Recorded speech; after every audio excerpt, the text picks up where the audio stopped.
golaço. Bola na trave, não decide o campeonato. É que eu fiquei mais forte, o jogo não ficou mais fácil. É só uma chance, eu quero o meu espaço. Olho no lance, lá vem golaço. Bola na trave, não decide o campeonato. É que eu fiquei mais forte, o jogo não ficou mais fácil. É só uma chance, eu quero o meu espaço. No jogo na dele na área, o moleque estava sonador de primeira, mandou lá na caixa que tem de menor na quebrada. Ele aprende a fazer gol, então joga na grelha que é peça fechada. E só entra, você vai, estende a bandeira, manda dois pro alto. Da vitória já chegou, os meninos conquistou a vitória em grande estilo. Dificuldade triplou, ousadia é combustível. Não é que clareou, acompanha esse placar. No X1 vai virou. Tá bem golaço, bola na trave, não define campeonato. Fiquei mais forte, o jogo não ficou mais fácil. Tem 7 em campo, eu quero o meu espaço. Olho no lance, lá vem golaço. Bola na trave, não define campeonato. The first movements of India versus Indonesia. Here's the effort from range, blocked. Yeah, it's 2v2 right now. The goalie is way off his mark. You can't do that. Handball outside of the box, and that's a red card. Oh my word, what a dramatic start to this one, John. The first red card of a tournament. One of the teams will be short a player for 5 minutes, then a replacement will be allowed. Can he pull the trigger? He decides against it. No angle there. Yamane. Good save from the backup Indian goalkeeper, Mohamed Roshan. The counter-attack is on. India have the breakthrough and they have the goal! Lovely left-footed finish. You know what reminds me of? It reminds me of my shooting earlier on today when we had a kick around on this my playing friend, surface. I think yours might actually be a little bit better. And that is saying something. Here's the counter-attack off the post. What a run from Roshan. Is he going to make it 2-0? Absolutely incredible.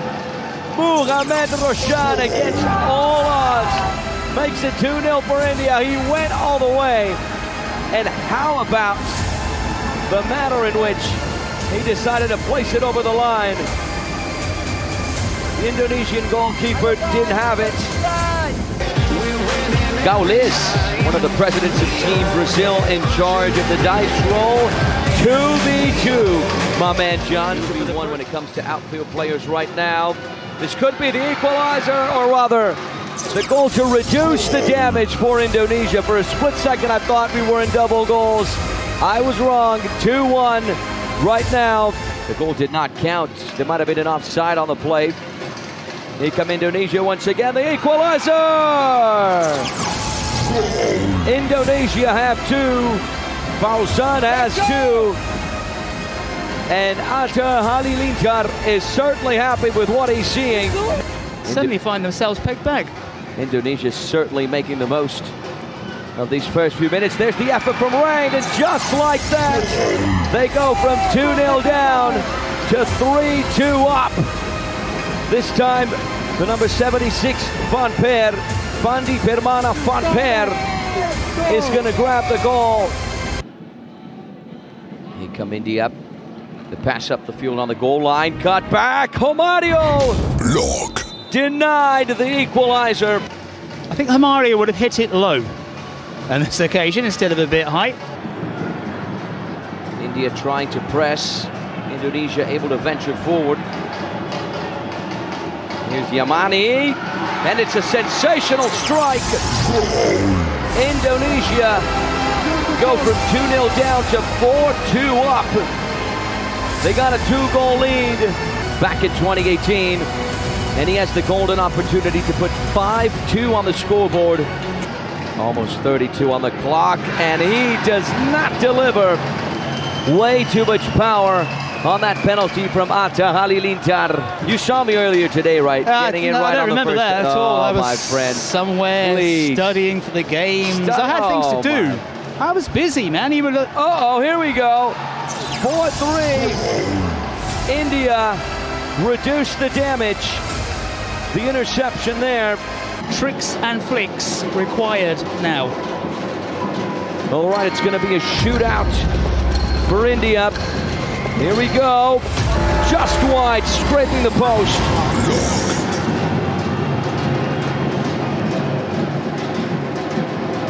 Five v 5. There's a lot more space now on the pitch. Here's Van Peer from range. What an absolutely stunning save from Mohamed Roshan. Here come Indonesia, working the ball from player to player, from foot to foot. And there it is. And that seals the deal for Indonesia. Reza Yamani scores yet again. Make that 5-3 Indonesia. Will you look at the celebration? Nice footwork. Can Algeria pounce? They can! Perfect timing for the side in green as we go into the break, and they will take a 2-goal lead from the Bryant Arena. The dice. What would die to be... Well, here we go. Forward second half. Chance here for Poland to get themselves back on level terms right from the kickoff. That's exactly what they wanted. Poland against Algeria, second match. We finally are getting goals. Maybe another one here, brave keeping. In place, it's almost like he's on the beach. Yeah, that's not malicious. Although, our referee, there's the countdown. Maybe a heavy first touch. He rounds the keeper though with ease. 2 quick goals for the number 10. And Poland are well and truly back in this one. 2-2, a brace for the Polish number 10. Yeah, deceptively pacey, and that's a wonderful strike. Well, the goals here are starting to flow. To draw Poland level, I mean, we've seen all sorts of presidential penalties, right, John? Good opportunity, though, here for Isaac. He steps forwards and drills it in low and hard. And maybe he needs to work on his celebrations, but we've seen this before as well. President's getting swamped. Well, took it well. So not a zero, but a hero.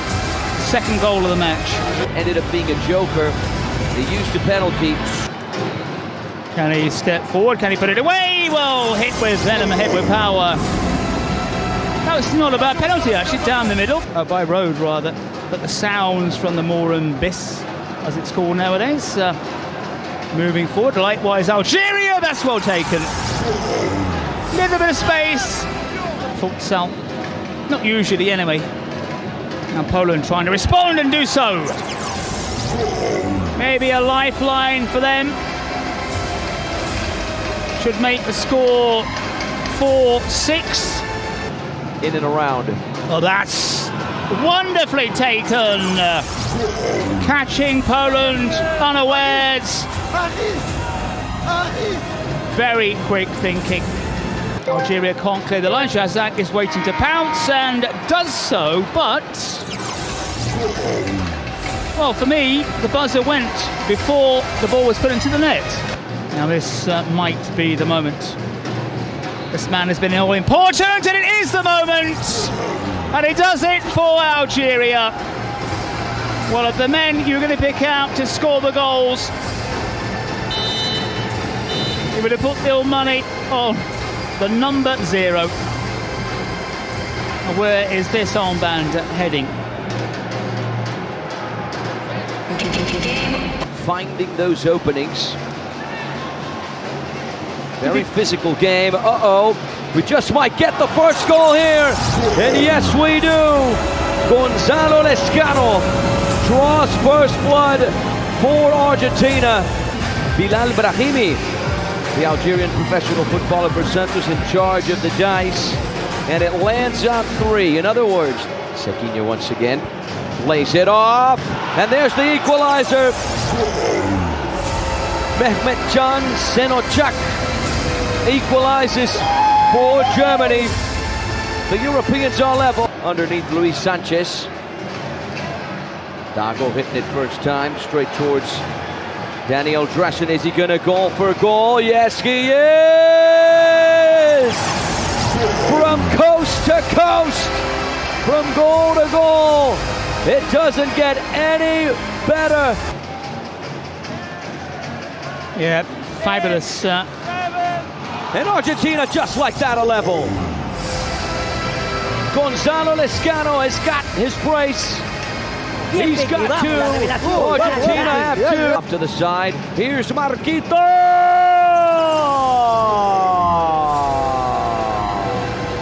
And he's got ice, liquid nitrogen running through his veins. Cequinho, the German number 10, is going to execute the shootout. Can he deliver left foot? Yes, he can. Make that 3-3, ladies and gentlemen, in quick fashion. Reverse penalty. It is a reverse penalty. Okay, that's how this reverse penalty secret card works. And Argentina have got the shootout.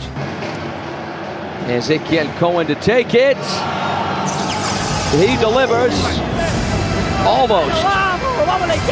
A save from Daniel Dressen.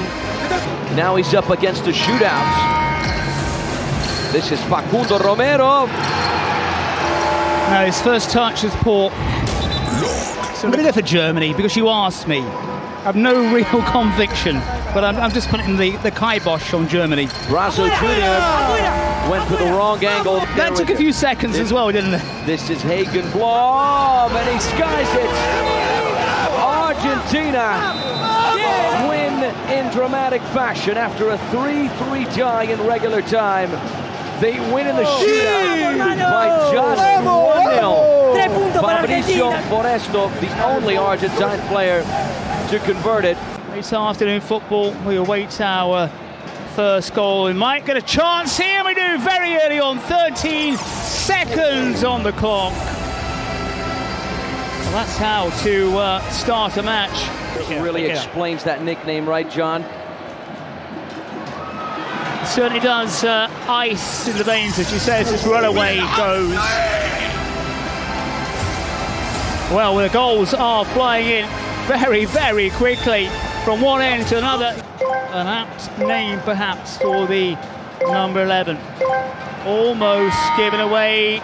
Now danger here, and it's right-footed into the net, and this high-scoring match continues. We've had some low scorers right from the start. Well, this one, very, very different. Taken short. Get up. Referee says, what do you heard him? Get back on your feet. That was very sloppy. Very sloppy indeed, and it's punished! All that possession that Peru had moments ago, and they are caught out really. Ball is smashed into the back of the net. Two corners in quick succession. And will be in charge of the dice roll. The number 8 there, Sarabia, is going to have his work cut out for him. It's wonderfully placed as well. That's what I'm talking about.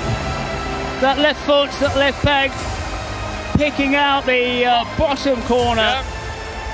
Your calendar to the website. Let's see what it is. Shootout. It will be very, very valuable. And he can again, he just bends it in.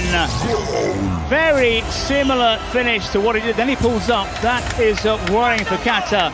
But drilled in low and hard, and a great curl. It might have just been a celebration that's stopped. Since split one. He's allowed to move across his line, but not move forward. And it goes the wrong way, and it's a cool finish. And you can tell that he's got that energy, that he's got the passion, so. We've seen one president do it. We've seen the showboating from this man. Has he got the finish? No, he hasn't. Well wide of a target and all that fist pumping and all. Put it away and fails to do so. We've seen it done before, John. Anything can happen. Searching that's a lifeline. Tight angle. Well, can Peru come back from a dead here? I like it. Guy, you are director See what here. Kata do here. That's a chance. Keeper all over the shop. Just managed to spread himself. And from a very tight angle, they've done it. Very tight. Block. The effort from range. And that's going to go down as a mistake for Camilo Gaviria. Morocco break the deadlock and draw first blood. 1-0 for the African side. Elias. It's a great through ball, and it's a fantastic goal as well. Morocco double their lead. It's the Starman goal, and it's number 2, so it's going to be 2v2. The sole man marking. This is Walid Jadid, dances, finds space, and he also finds the goal. Talk about a great individual piece of play. Danced in front of Camilo Mena. Here's Caro. And now Colombia, after a goal. Yeah! Brian Guti is going to claim it. This one for Brian Guti. 3-1 on the scoreboard. Morocco respond in extraordinary fashion. Walid Jadid scores yet another. Guard. Reverse penalty. And it's a reverse penalty. Can he score right now? Yes, he can. They need to do something to turn it. Goal times 2. And that is the great card, isn't it? If you want to turn the game around. Secret card. Inside! Anything can happen, and anything does happen.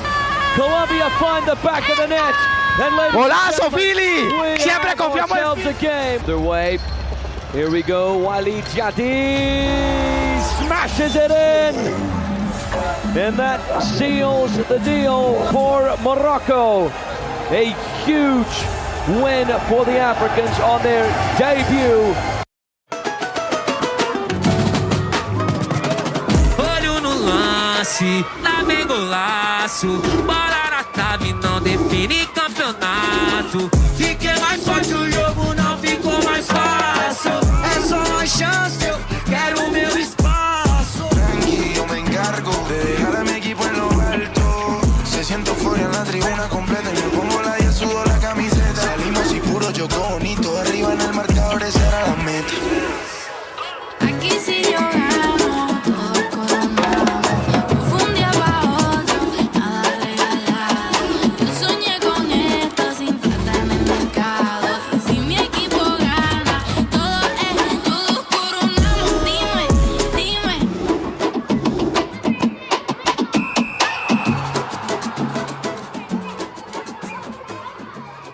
Ladies and gentlemen, welcome to the Trident Arena in São Paulo, Brazil. We're coming at you live for match day 2 of the Kings World Cup of Nations of 2026 from wherever you're watching us around planet Earth. Hello and welcome. Today starts the second round for the following national teams. You see some of them right now. Here are the Italians alongside the Polish as well. Colombia and Netherlands play today, Monday, January 5th. After 5 incredible matches yesterday, let's see some of these results. I'm Anthony Wells. Such a pleasure to be here alongside John Cottrell. My man, let's have some fun today. It's going to be good. Loads to look forward to as ever. Here are the results of match day 1. This is what happened yesterday. We talked about this, John, before the broadcast, but let me ask you again. Which one is your favorite game? Tough to pick, huh?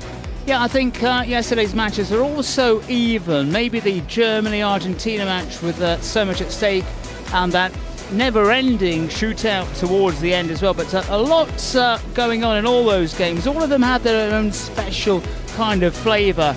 But that is the big one, Germany-Argentina. Indonesia-India, I think, was a lot of fun as well. Qatar impressed, Algeria impressed. Morocco certainly impressed against Colombia. Colombia never really got going. And these results for me, Anthony, as well, I think just about all of them, apart from maybe the Germany-Argentina, were deserved wins. Yeah, the Africans did very well, right? Algeria beating Poland on their nation's debut. We can talk about Morocco getting their sweet revenge against Colombia. Between Argentina and Germany, only one of the 9 shootouts went in. How impressive in a bad sense was that? After all teams have made their debut in the nations in São Paulo, this is how the standings are looking. Morocco at the top of Group A, the US at the top of Group B, Italy at the top of Group C, Spain at the top of Group D, and Indonesia, what a start from them at the top of Group E. John, look at Brazil, hosts, defending champions at the bottom of that Group D. I don't think anyone expected that. Yeah, the Whipping Boys, -4 goal difference as well. But put it in context, it's only one game. There's a lot to play for, or to play for, in fact. However, you really are under pressure to make sure you win your second if you are Brazil. Yeah, very important to finish at the top of your group. That way, you get to shoot straight to the quarterfinals. So now Morocco, US, Indonesia, Spain, and Italy are the teams that would be going straight into the quarterfinals. The Italians 8-0 over France. They will be facing the Polish team in just a few moments. The kickoff whistle set for 6 p.m. local time here in São Paulo, Brazil. So 26 minutes now before that ball drop. All right, let's go over right now the most important things that happened yesterday. We got to talk about Morocco, right? The final game of the day. They finally beat Colombia in the Kings World Cup of Nations. The third time they faced each other, and the first time that Morocco won, because we recall at the Nations last year in Italy, 2 matches. First, Colombia beating Morocco 4-1, and then in the semifinals, the South Americans beating Morocco again 2-1. It was a lot tighter of a game, but on Brazilian soil, Morocco finally got their sweet revenge against Colombia, which we recall are the current runners-up of the competition. And look at this celebration, right, John? I mean, they deserve this after what we saw from them yesterday. Yeah, they were never really in it, the Colombians. They put themselves back into the match using the special cards and getting a goal back, which turned into a double goal. But on the whole, Morocco deserving their win against Colombia. Colombia never really got going. It was a bit of a surprise, to be honest, but Morocco were the winners. Yeah, Morocco, keeping in mind, reached the semifinals of the Nations last year in Italy. And with this performance, they are certainly positioning themselves as one of the favorites to go far in the tournament. At one point, Colombia were down 4-1. They did score a double goal from David Loaiza late in the game. They went up to 4-3, and then there was a player called Walid Jadi who did not allow that comeback to happen, and that's because this guy was just an absolute showman. He was an absolute star yesterday. He really shone with 4 goals. He's one of the top scorers of the competition alongside Matteo Perotti from Italy, who will be playing in just a few minutes. But if Morocco were able to beat Colombia, that's a lot thanks to the 4 goals scored by the Morocco number 98, Walid Jadi. What did you think of his performance yesterday, John? It all started with this goal right there that, of course, was a mistake from the Colombian goalkeeper. They had early shots, didn't they? And we thought this is going to be a really tight game. It did not turn out to be that way, but yeah, he was impressive. Very, very impressive. Made all the difference for his side. Yeah, so light on the ball. Look at the footwork. Look at the trickery. Dancing in front of Camilo Mena Gaviria, which is something that's not easy to do since Camilo Mena was the best goalkeeper of the Nations last year in Italy. Here's another replay of his goal. Look at that. Left foot on it. He's got the power with that left foot as well. And then, of course, in the shootout after the yellow card on Brian Guti, he made no mistake. Liquid nitrogen running through his veins to seal the deal for Morocco. 5-3 would be the final score for the Africans, getting their sweet revenge. Yeah, very light on his feet, going both ways, right foot, left foot, big package there. And Morocco's arrival, here they are, certainly added color to the day. This is their arrival here at the Trident Arena, dancing, singing. They had the music going. They really showed confidence after the Great Nations tournament they had in Italy. And of course, it later proved to be the best way to approach the match. We saw the energy from these guys in Italy last year. We're seeing it right now in Brazil. We can recall that energy in Qatar in 2022 when Morocco made it all the way to the semifinals. So if Morocco want to shoot for the stars, if they want to go far in this competition, they're certainly going to need this energy. Speaking of energy, this is a guy right here who had a lot of energy. I'm talking about Youssef Chakiri. He was the star who led Qatar to the first victory. Chakiri, of course, sorry to pronounce his name correctly. He scored a hat trick. Look at the step overs here, left-footed finish. He was one of the best left backs in the Moroccan First League with Raja Casablanca. And I mean, John, this guy was incredible as well. Yeah, he had an absolutely fantastic day. We saw his finishing power as well from tight angles. Good day for Qatar. You know, for me, I don't think we have seen a single really weak team so far. I know France got pummeled by Italy, but it was a bit closer than you'd imagine. We haven't seen any really weak sides. Also, as well, I don't think we've seen an outstanding side. For me, it's Germany, even though they lost against Argentina. You know, I'm right there with you, buddy. The level is really good. All of these teams very competitive. Qatar, keeping in mind, are in Group D, the so-called Group of Death, alongside Spain and Brazil. But Abou Fla, this guy right here, the president of Team Qatar, he has this curse with presidential penalties that just seems to continue. The Qatar captain missed his president's penalty. Keeping in mind, Abou Fla has never scored a goal in the Kings League. Yeah, you know, for me, he psyched himself out because he came down with all the flamboyance. He was banging on the kind of sides, and then he did this thing with the fingers, the shakes the fingers, and it was a pretty dreadful penalty. Yeah, either way, you have to do better than that. This is what I was talking about earlier, John. Only one of 9 goals scored in the shootouts between Argentina versus Germany. We all know that, statistically speaking, the shootouts end up being converted less than the penalties, but not this much less. I certainly didn't expect this. I don't know about you.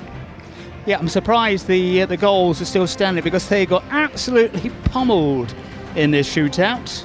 There's one onto the post, another one right onto the bar as well, and this one, that was you, isn't it? That's Anthony Wells smashing one onto the crossbar in practice a couple of days ago. Yeah, the crossbar challenge, smashing it on the first time. We would expect Sequinho to score in the shootout because he did score one shootout in regular time. Didn't happen. In the shootouts, everyone missed except defender Fabricio Foresto, who scored the only goal from the 9 shootout attempts. Here he is, driving it into the back of the net, and that would be enough to secure the win for the South Americans. 2 matches between Europeans and South Americans, Netherlands and Chile, Argentina and Germany, both ended in a 3-3 tie. Both went into the shootout, and both ended with the South Americans emerging triumphant. So Marquito in the Argentine booth would certainly celebrate. Kun Agüero is certainly celebrating as well. Let's talk about this guy right here, Haris El Moutaki. Why are we talking about him? Because he scored 4 goals. He was an absolute nightmare for the Poles. And this game, John, was extraordinary to watch as well.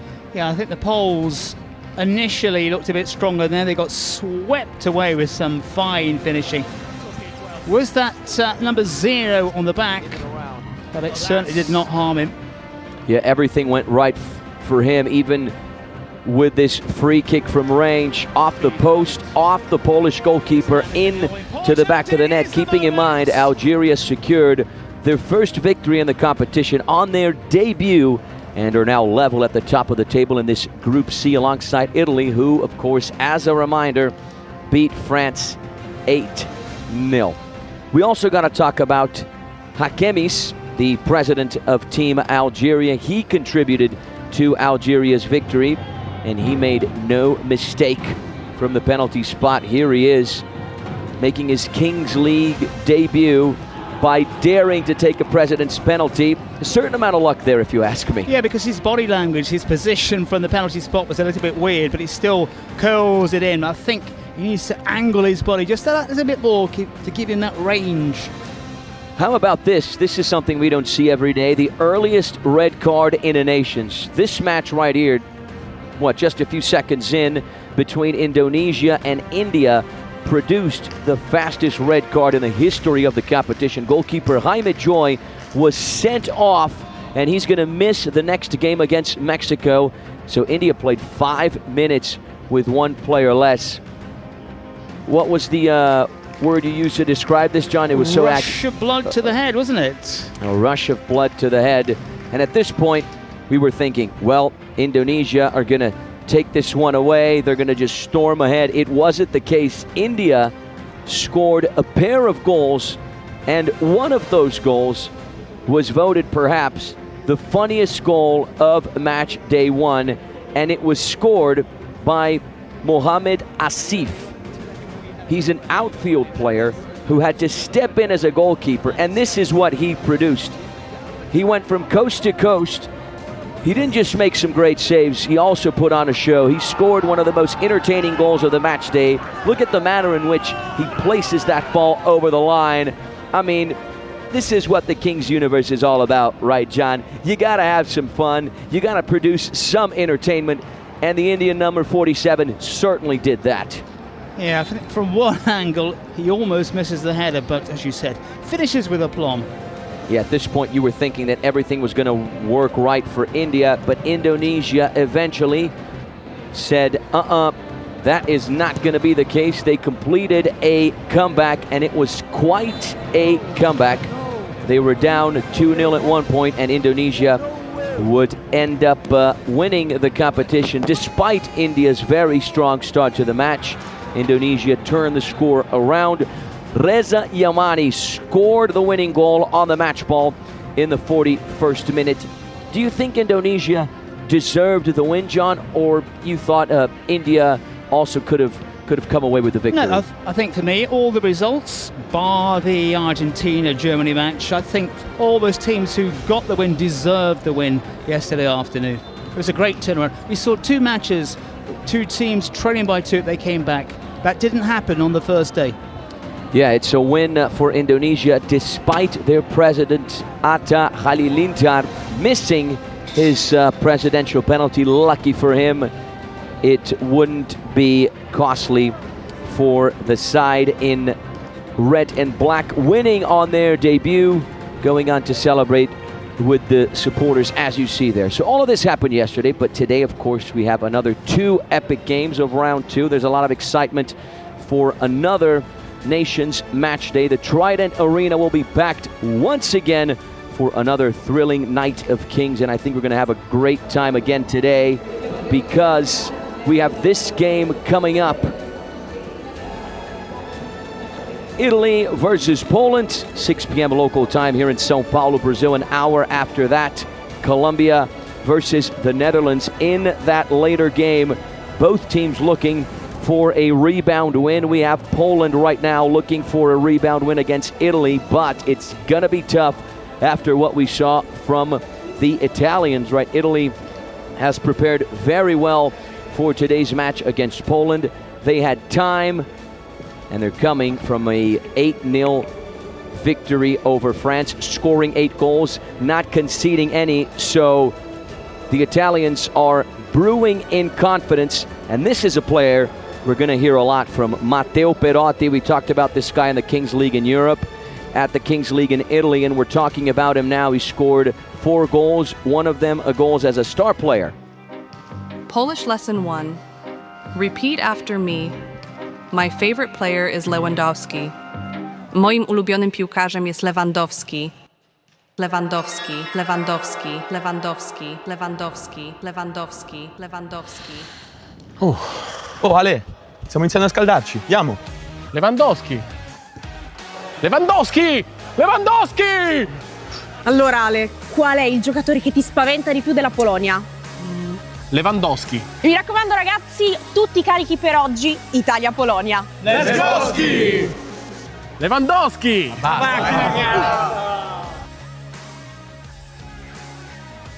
Lewandowski!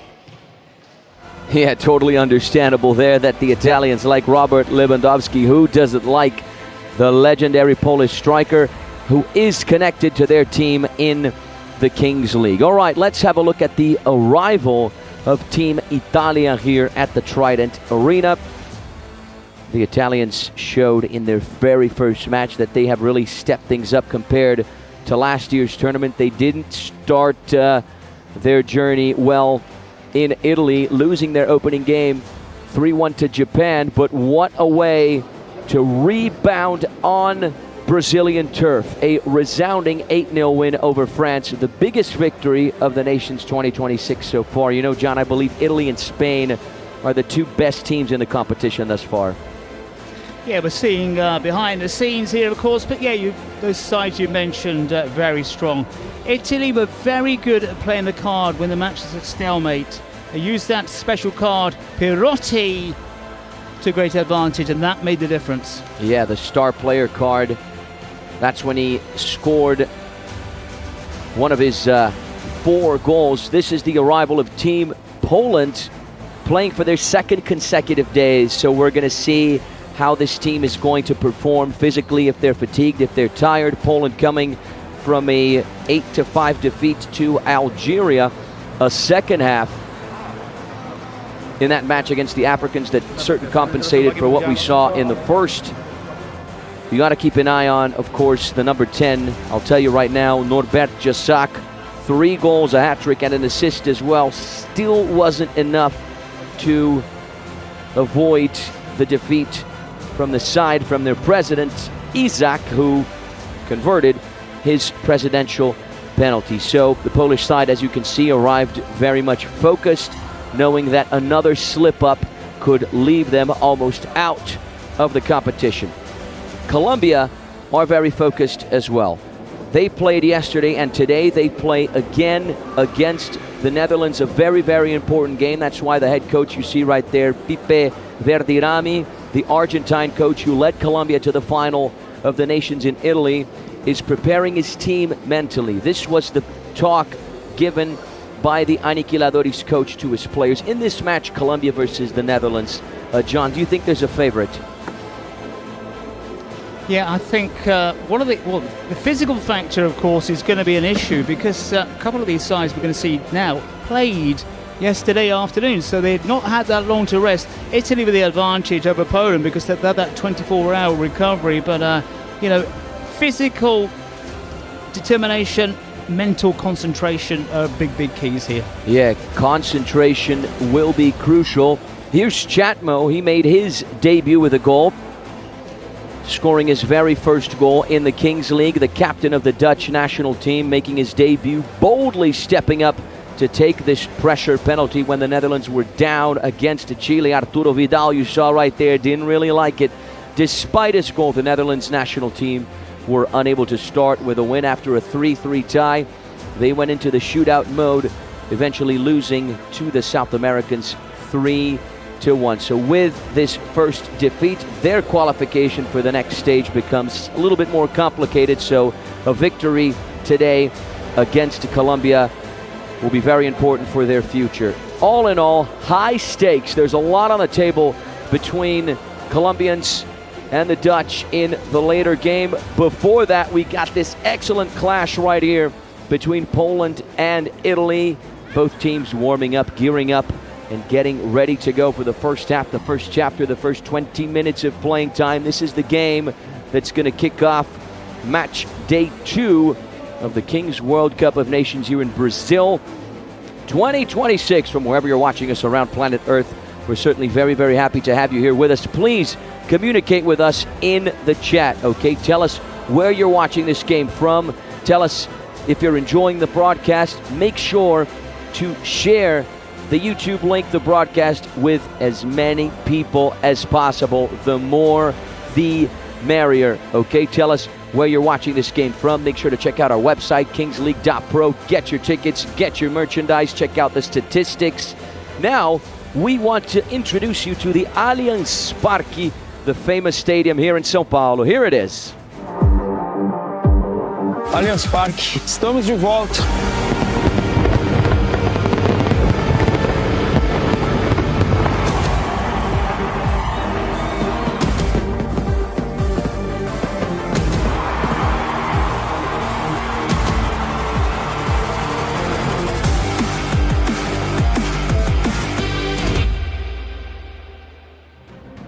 Make sure to get your tickets on our website, kingsleague.pro. The final January 17th at the Allianz Parque in São Paulo. That is the place to be.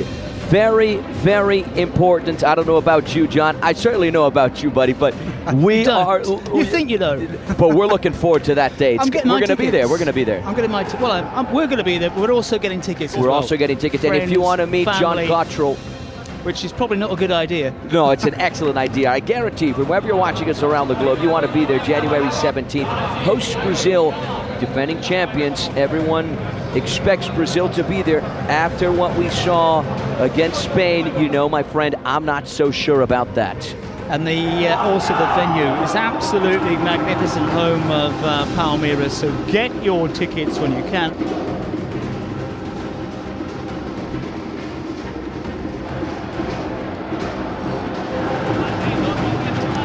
Well, this man here, the muscular biceps and triceps, is a bit like you, Anthony Wells, isn't he? The Poland number 10, the kind of a big He-Man type figure out there. Well, perhaps back in the day, my friend, during my college days. Right now, not so much. Look at the energy here at the Trident Arena.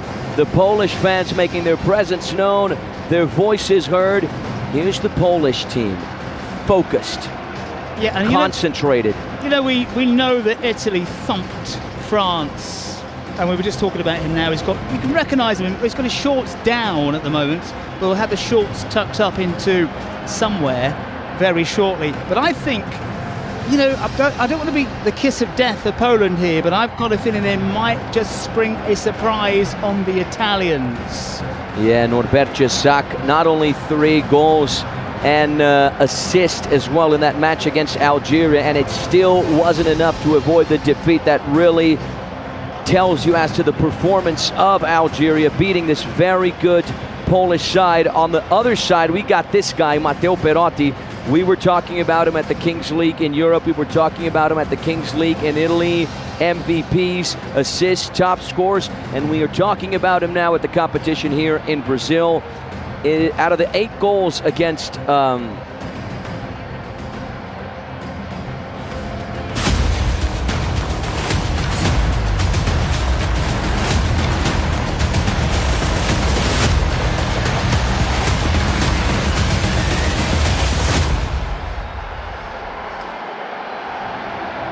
Poland versus Italy.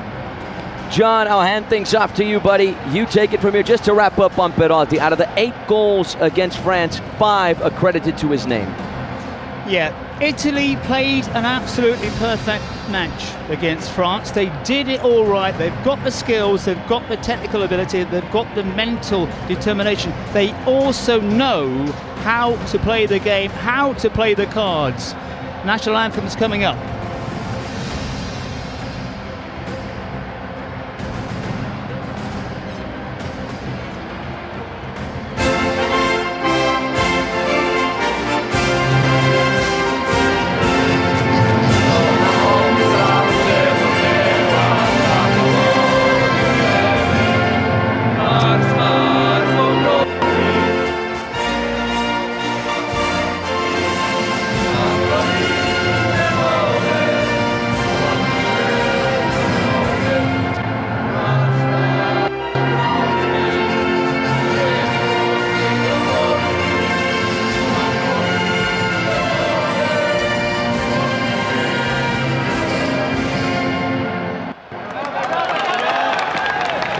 That's the Poles, let's hear from the Italians.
football field. We're going to find out shortly. Poland against Italy, our first of two matches tonight.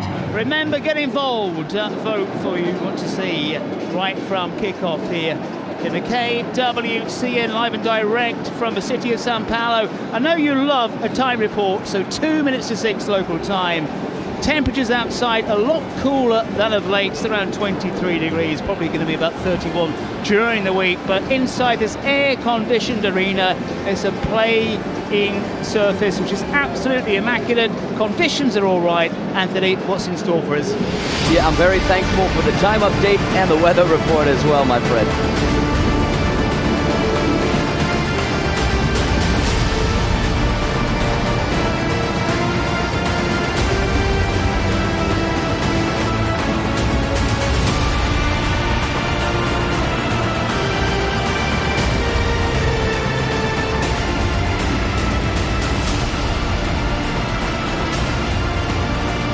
Poland and Italy out. We'll look at the teams in a second.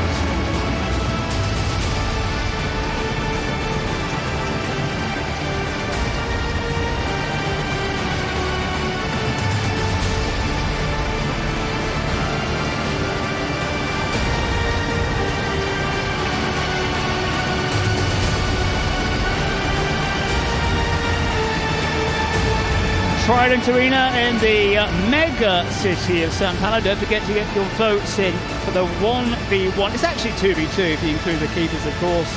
But who is going to get the ball as it drops from the ceiling in this arena? Is it height or is it power? It's also the pace, Anthony, as well, of getting from the goal line to that centre circle. Yeah, the dash for the cash, as you like to say, my friend. For me, that's the most important thing. It really is the pace, the speed, the agility also in which you can get to the ball. Very important, right? In the Kings League, it's not just the players who play. It's not only the coaches who make decisions. You, the spectators here in the chat around the globe, are also a part of this universe. That's why in this competition, you can decide, you can vote through the chat which two players will start the climb in each match. From the looks of it, it's going to be Domenico Rossi from Italy and Norbert Jasak, the hat-trick hero in the last game for the Polish. John, we're in for a good one today. I'm excited. That's an interesting choice if it's going to be Jasak, because it's not the fastest the players you'll ever see. Now this is interesting, Anthony. Okay, we've got shootout 33% again, which is normally what teams tend to go for, isn't it, really? Yeah, absolutely. Shootout, penalty. My favorite card, of course, is the Joker card. You can steal another team's card. You can pick any of the other cards. But with these secret cards, it's not only the cards you have, of course, but it's when and how you use them. The audience has decided that 1 versus 1. Poland, number 10, Norbert Jasak. Italy, number 8, Domenico Rossi. Yeah, you got it right. Using your numbers. Yeah, again, such a powerful kind of player, but I'm not sure he's got the pace over 30 yards or so. But it's all part of the tactics as well, because we have seen some players kind of pull up a little bit as well as we count down for the kickoff. Look for the ball in the cage. Here we go then, Poland against Italy. First of 2 matches this evening. 5, 4, who's going to get that foot race? Who's going to win the dash for cash? Ready. I've got my money on Rossi. We shall see.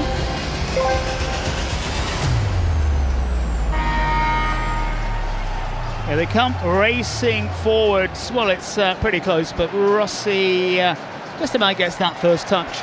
And this, Anthony, as we know, these early stages really are so important. This is where we can get a whole hatful of goals. Yeah, this is the big differential of the Kings universe. Usually you get goals right off the get-go. Almost get one there. But the beginning, right, of the first half, the beginning of the second half as well, they just provide more space for the teams to play. So the chances of scoring, the chances of conceding as well are higher. So we're in for a good one. Yeah, Zapala did get a touch from the powerful effort from Gironi. Italy on the attack. Now they can pull that ball back a little quicker, which it does. Goes first time shot and hits it wide. You've got to look around for your teammates in these situations, exploit the situation, get yourself out in space, and also watch out because this number 10 is on the ball now. Okay. And he's going to have a low effort wide. Yeah, nothing wrong with this earlier effort here from the goalkeeper, Gianmarco Chironi. But to get it right from there, you just needed to be a little bit more precise, a little bit more clinical on that finish, and it wasn't the case. We're now 3v3, counting the goalkeeper, of course. Yeah, listen to the countdown. Chironi spreads it out wide. Pirotti, star man for Italy against France. Now Rossi inside the area, going nowhere. Jacek with that challenge. Yeah, that was a good challenge there from Jacek. If you get it wrong, could be a penalty kick. Got the shorts down fully. Rossi, time here. Goes round the long way. Rossi fires home, and Italy strike first with less than 2 minutes on the clock. Yeah, Domenico Rossi, calm, cool, and collected, isn't he? First to beat his man, and then he takes his time to find an angle. Once he sees that space, he pulls the trigger. No chances whatsoever for Patrick Zabala, who concedes his 7th goal of the competition. Yeah, I said Italy might be in for a little bit of a battle. It's early doors, of course. Quick response required here from the Poles. Can they get it? Miscontrol by Linker. Stumbles somewhat. 9 goals scored by the Italians in the competition. None conceded. Talk about a perfect campaign thus far. Yeah, they've done everything right, the Italians, but it is early doors. Chironi drifts forward. This is the goal scorer, Rossi. Now Pirotti on the far side tries to go alone. Slides it forward, and it's missed by a long way off target. Lofaso already up to 5 against 5. Yeah, what a lovely through ball there from Pirotti. Lofaso, who has a goal in the competition, was in the right place, right time, not the right finish though. Is that very hard to dispossess. Poland knowing they need something and almost get it. I think Chironi had it covered.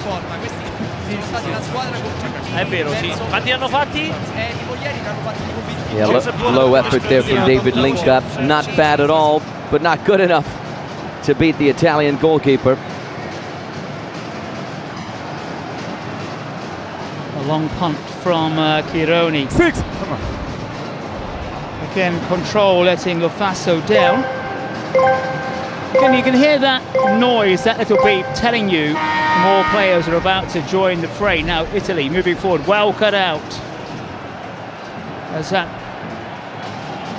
again, didn't have that pace to break away from his opponent, but Italy taking an early lead. Rossi on target. You look at the physique there from Jacek at times. You're kind of thinking you do not want to go shoulder to shoulder against him. Yeah, linebacker material, isn't he, really? Oh, yeah, 100% right there with you, buddy. Hey, go ahead!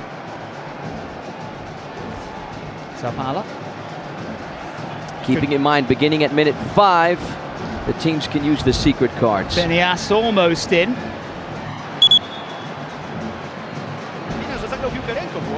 Attention. We're closing in on that 5-minute mark. Włoski obrońca i zobaczmy, czy tutaj będzie przypadkiem in the background.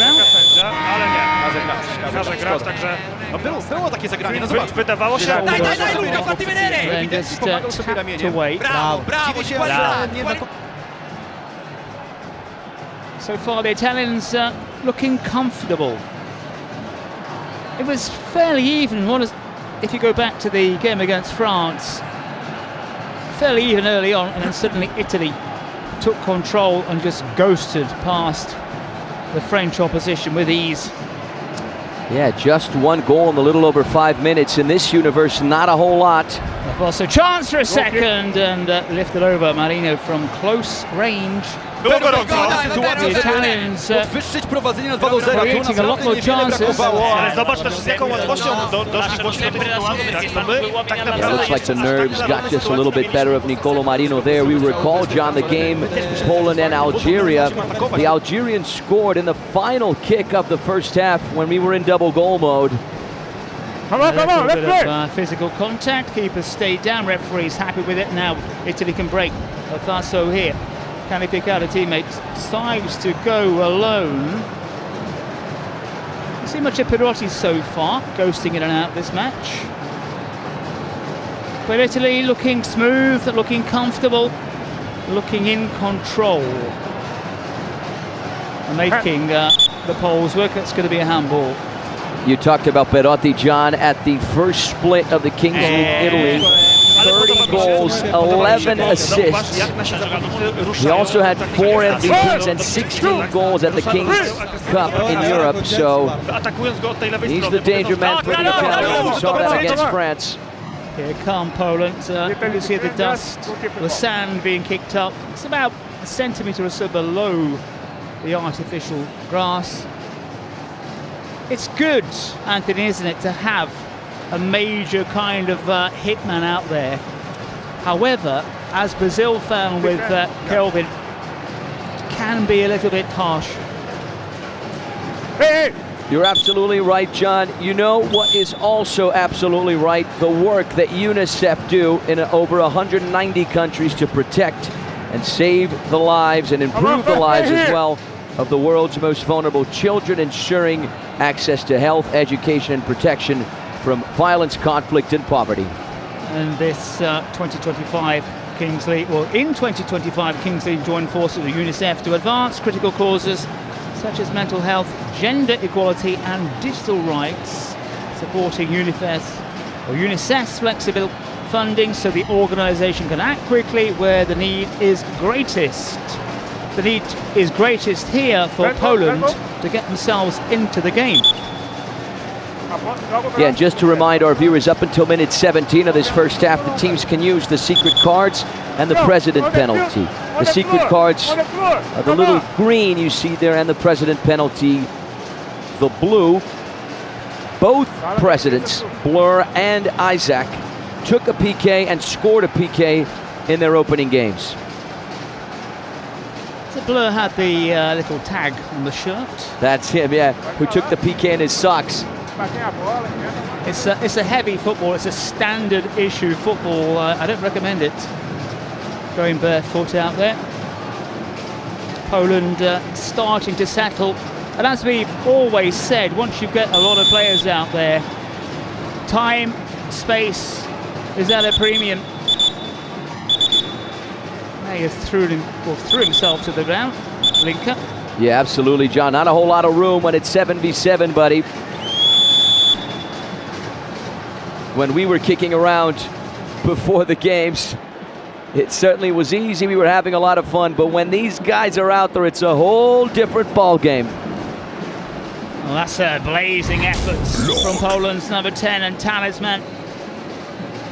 Better from the Poles. Just gets that little bit of burst of pace, and that's a lethal left foot shot. And Pironi does exceptionally well. Yeah, the replay there just giving us a dimension as to the power, the howitzer on that left leg. Great save from the goalkeeper. Yeah, Zak able to go both ways as well. Just as effective on his right or left foot. Not all players can do that. Some don't need to, of course. Messi, all left foot, but what a left foot. What a left foot. I think the best left foot that ever existed. 10 minutes now into the first half. Italy, slightly the better team. I think that's why they lead by just 1 goal. The Italians with a few more chances than the Poles. Go on. In the past few minutes, though, Poland have been loosening themselves. I mean, they don't have an option. If they lose this game, they're basically out of the competition. Again, it's that physical and mental factor. In action only yesterday. Italy were in action on Saturday. Well, yes or no? You vote. And you saw a few moments ago the secret player that was unveiled by Poland yesterday, Mata. He's got the hair, doesn't he? He's got that. Well, yeah, he's got something going on. Don't think he got a kick. That's a bit too close to the keeper who made sure. So Paula. Let us know in the chat. Will Italy concede their first goal today? Now it's 75% no. Come on, guys. It's changed again. 67 saying yes. Well, Poland have to score.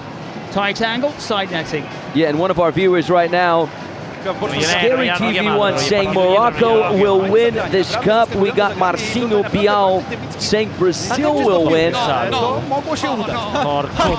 our viewers as well in Italy. One guy with a shout out to Domenico Rossi. Bravo! One guy with a shout out to Lo Faso. Good to see people connected with us from across the globe. We also want to hear from any neutrals out there. I'm sure those guys and girls are saying, yeah, my team, my country are going to win. I want to hear from somebody out there who thinks perhaps another country is going to take the title. Fair point, my friend, fair point. Just one back by the Italians in what constitutes midfield, a bit soft. And I think the refereeing standard on the whole has been pretty good. Again, we let the game go, and that's thunderous shot.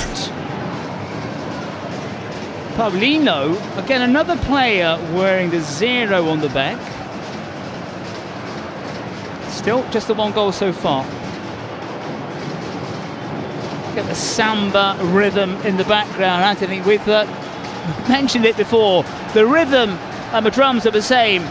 The faces are the same, the shirts a little different. Here come Poland. Can they pick their way through? They can!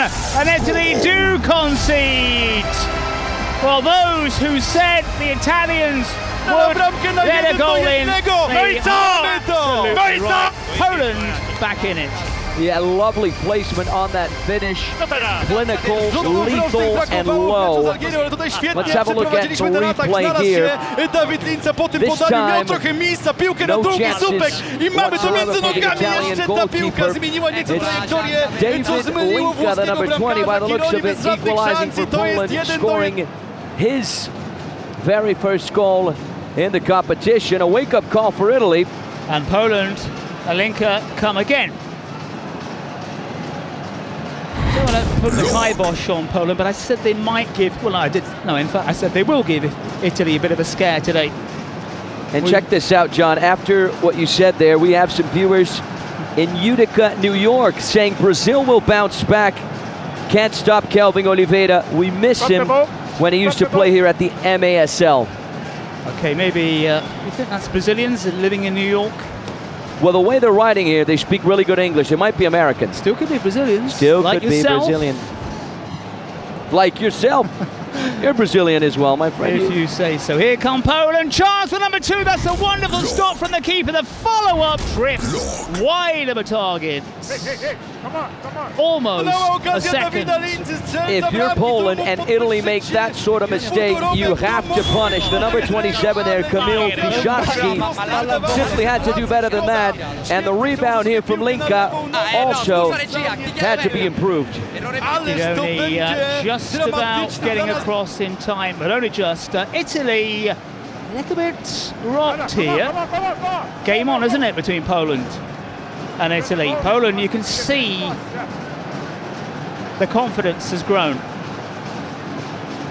Yeah, we're talking about a renewed Poland after that equalizer. The momentum very much in their favor. Almost 15 minutes on the clock, just basically 2 minutes left of secret cards and president penalties in this first chapter. Poland knowing, of course, they need the result almost given away. Referee well sighted. And no chance of a quick free kick for the Azzurri. Come on. One of our viewers asking us, I'm new here, can you please explain the rules? Yes, we can. Give us a couple of hours to do that. There's a lot to talk about. Let's see what Italy can do here. Pulled across, half-hearted appeals for a handball, chance for a clearance. Yeah, we will talk you through all the rules, all the regulations, all the wonderful quirks of the game. That's nice footwork, and in the end, that save goes to a friendly face. We'll talk you through the rules as they come up. That's the easiest thing. And you also, if you look into the bottom right-hand corner of your screen, you will see a written explanation. Anything that happens, it will be explained. Anthony can give you a good rundown. And also, as we are here in the mega city of São Paulo, where the Together for a Dream tickets available, of course, for the final at the Allianz Parque, home to Palmeiras. Tickets available on our website, kingsleague.pro. Make sure to get yours. Basically, I'll explain one of the rules. In the first 5 minutes of the first half, you start the game 2v2. After every minute, we have what we call a scale-up. So a player from each team enters the field, and we work our way up till 7v7. That's one of the rules right there. That's a simple rule, isn't it? That's a simple rule, yeah. There's lots of things to look out for. Balls being dropped from the ceiling. There's a dice involved as well. The cards can be the key. You're going to see the cards. You're going to see penalties taken by presidents. You might even see shootouts as well. So there's loads to look out for. And Anthony, here's one to explain right now. Yep, in the final 3 minutes of the first half, all goals are double, so they count twice. So, for example, it's 1-1. If Italy score in the final 3 minutes of this first half, it'll be 3-1. So the goals count double. And someone's activating a president penalty right now. That's another rule.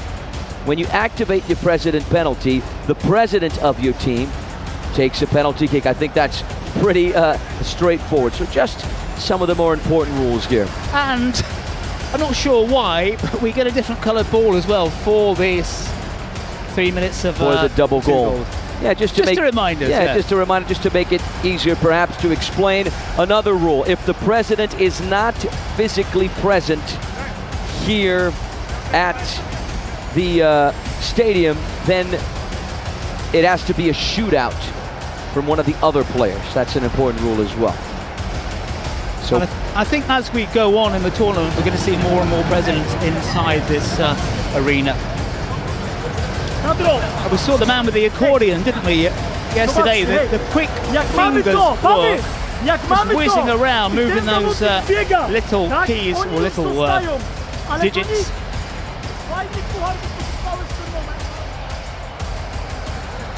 Well, we've got... There he is, Isaac. He took a penalty in the previous game against Algeria and scored. One of the more well-known Polish esports commentator, former professional Counter-Strike player in the Kings League World Cup of Nations. He serves as co-captain and co-president alongside Robert Lewandowski. Yeah, you're going to get a lot of bleached blonde hair. And if hair is your thing, you know what I'd like to know? So look at this president penalty. Best haircut tonight and the worst as well, apart from mine. No, your haircut's better, buddy. Well, let's see what this president can do. And he has it turned away. It would have been a chance for Poland as well to double their score take. Yeah, he should have done what he did against Algeria, taking the penalty kick down the center. Instead, he went for his left, Gianmarco Chironi's right. That was not a good penalty. Yeah, you have to do better than that. So Poland waste their presidential penalty. Isaac returns to the Team Poland's booth. And we're still at 1-1, about to enter the double goal mode, everyone. It really would have been a chance, because had he put it away, Poland would have been leading by 3-1. It's another. So we get a president penalty on the Italian side, if I'm not mistaken. Yeah, it makes sense, doesn't it, really, tactically, when you've got a chance. This one is played back to the Polish back line.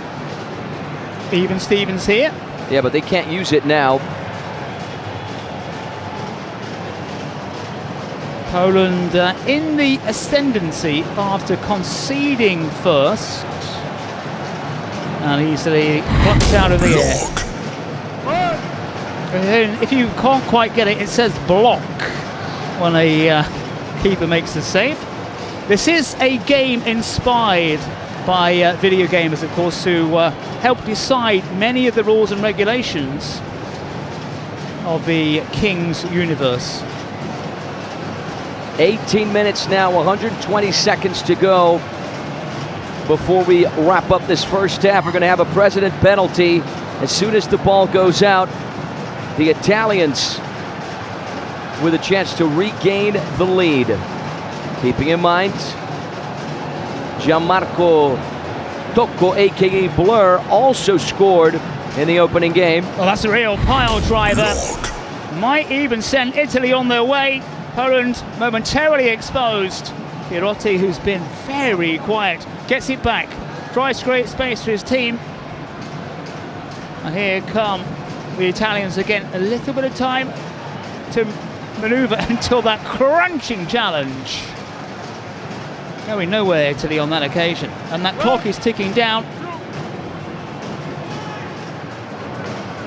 Italy trying to play those tight spaces, can't do so. Poland need to get rid of this one.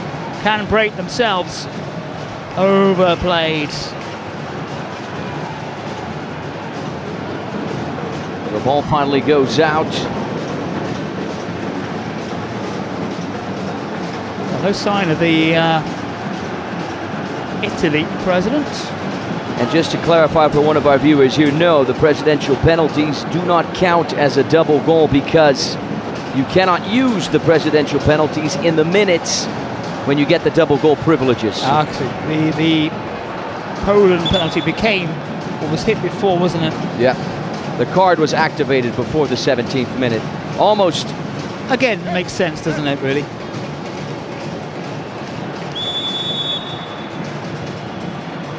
Posse of blue shirts moved one way, the ball went the other.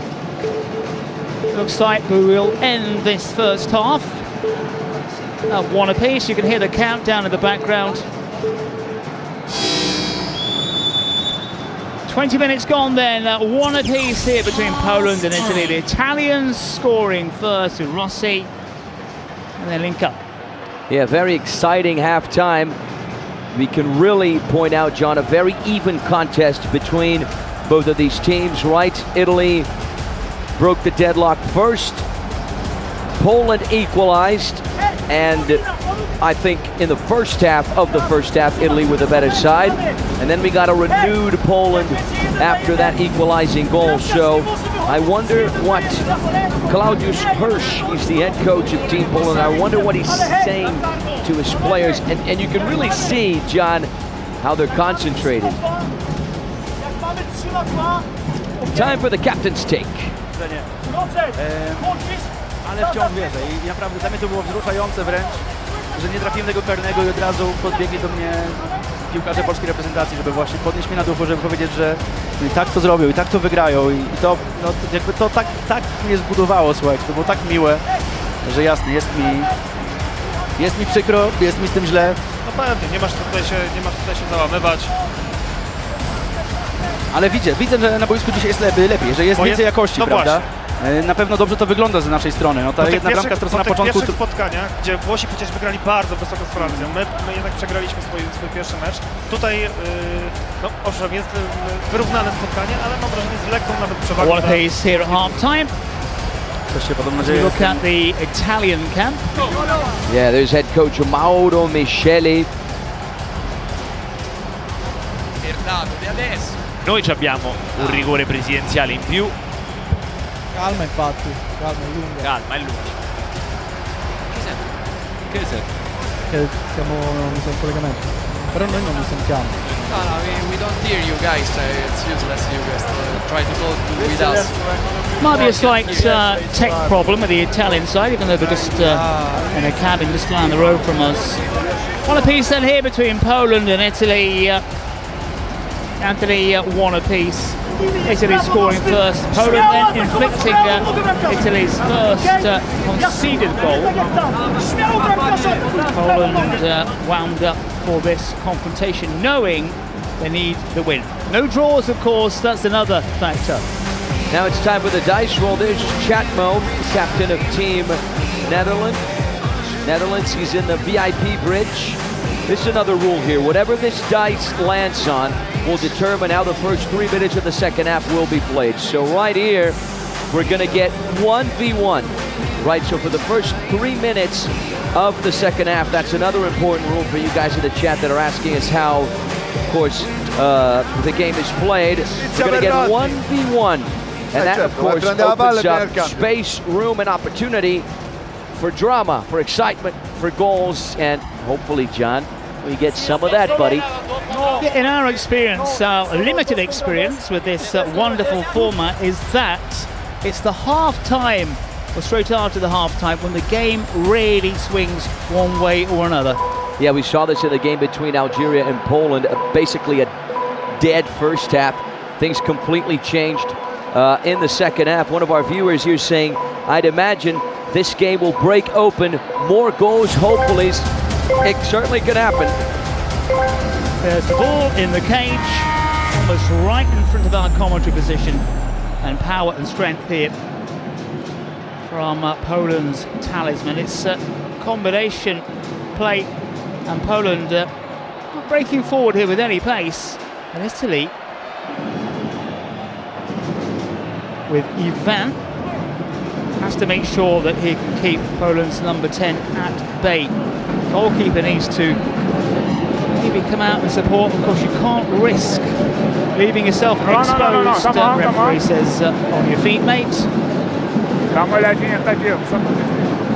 You know he's got the technical ability. Has he got the drive? A keeper makes a crucial stop. Pływała w stronę bramki, ale wypada na rzut rożny. With a couple of great saves now as well. Yeah, for a split second you thought it was slowly going to roll in. These are the two players who started the 1v1 at the beginning of the game, right? Domenico Rossi and Jasak, two players really put together quite the battle. Huge shout out to our viewers in Albania and Bulgaria, John, checking in with us. Great to hear everyone from around the globe. These two do battle again. It's wonderful skills. It goes one way then the other and sends it between the legs of the keeper. This is the capacity this man has. He is a match winner. Yeah, talk about that left foot on Norbert Jasak. Make that 4 goals more in the competition. Here's the replay. A left-footed laser, a certain amount of luck in it as well. Underneath the goalkeeper, it doesn't matter. Back of the net, Poland turn it around, 2-1.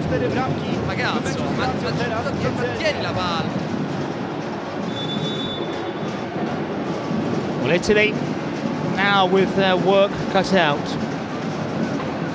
Hammered France, 8 goals to 0. 3, 4. No, he's not going to get that one. He doesn't have the lightning pace of old. But he's a chunky player, and he's a physical player. Now, this is going to be interesting. Can he make it 3? Well, a little bit too flash and flamboyant. That's the kind of thing that you would try, isn't it? I would definitely try that, but my friend, for you to score something like that, the execution needs to be perfect, and it wasn't there. Here come Italy. Good stop. And I think we've praised Jasak so many occasions. Let's see what the Italians can do. Oh, still alive. Can he find the net? He can! And I think Poland really shooting themselves in the foot there. Colombo's goal, but really, I was about to say to Jasak, we've seen his skills, we know how important it was, but that attempted lob has cost his team. Yeah, what a way to push all the way through. Punched his way through the Polish defense, found the space, found the angle, found the goal. If Matteo Perotti hasn't shown up for Italy thus far, Alessandro Colombo has. This is the second most improved player for Italy. 2 goals for him in the competition now. Keeping in mind, John, this is the guy that scored 31 goals in the first split of the Kings League in Italy. Yeah, for me, that's a real turning point there, because it could have been 3-1 to Poland. Maybe the Poles watching will be thinking, yeah, it should have been 3-1. He went for a spectacular lob, and he got it spectacularly wrong, and then Poland punished at the other end. Yeah, 2-2, a very even contest. I think we expected it to be this way, right? 4 goals thus far. A very, very decent game. I'm having a lot of fun. You guys across the globe are having a lot of fun as well. And Colombia against the Netherlands. will come up straight after this game as well.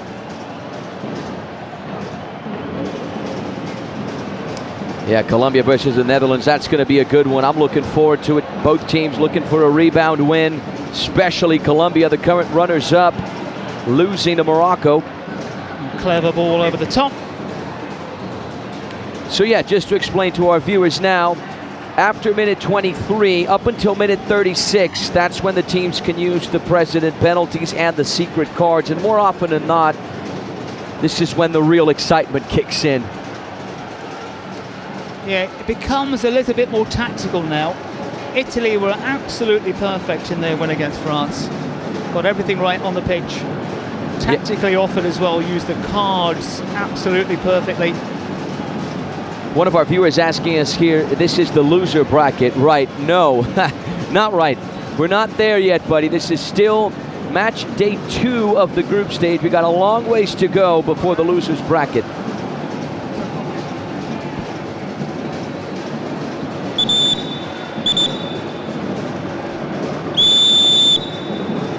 And of course, we don't have the losers bracket. We got the last chance, which is a lot more fun than the losers bracket, if you ask me. Well, one of our producers, Caio, is saying it's okay to be a loser. Don't say that to a Brazilian. That's a rocket shot, but off target.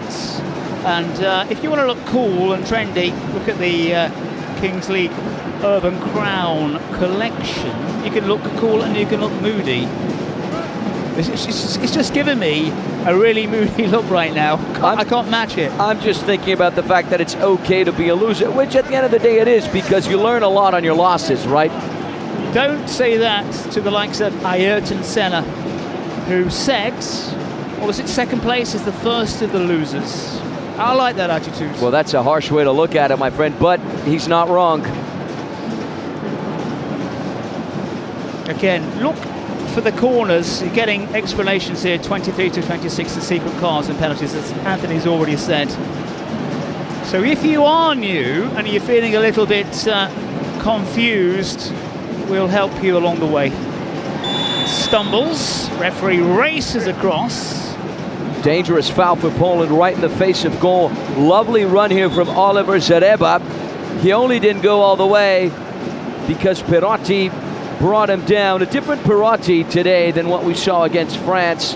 The number 10 hasn't really switched on. It's done nothing. When and if he does, then Poland will be in trouble. Yeah, quiet. It's putting it mildly. Hi, Henry, can you hear me? Hey, just my wrist. I think the gesture. Yeah, there's the referee, Leo Capizani, the excellent Kings League ref from Brazil. Not here. Hey, not here. Okay. I think, again, the refs do like to explain the handball rule. Chance now for Poland. Couple of step overs and driven in low. That's perfect. Absolutely brilliant from the Poles, who lead Italy once again. Yeah, it's that left foot from the number 8, Karol Bienias. We saw it against Algeria. He scored a great goal from a similar position against the African side. And now he does it again against Italy. The low laser in. Nothing the Italian defense can do about it. Poland have the lead. Wow. You know, I don't want to say I told you so, but I was still early days. When did you say that? You go back, you listen to the videotape. Really? I said Poland might. No, I didn't say might. In fact, I said I think Poland might give Italy a little bit of a test. We're still a long way to go, of course. A long, long way. Okay, I could end up with egg on my face, and Poland might be extremely miserable, but they're putting on a bit of a performance for my friend, if you say so, I'll believe you. You see the highlights on YouTube or on other channels available, of course. Absolutely, all the highlights available on YouTube, on the Kings World channel, in several languages, which makes everything all the better. Now let's see what Italy can do from the set piece. Can they follow suit? They can't. Deflection and corner kick, though. Well worked. Really well worked by Poland. Just that little bit of space as well for that ball to sneak in.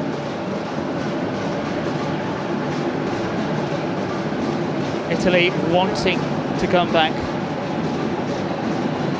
More drama will unfold here between these two.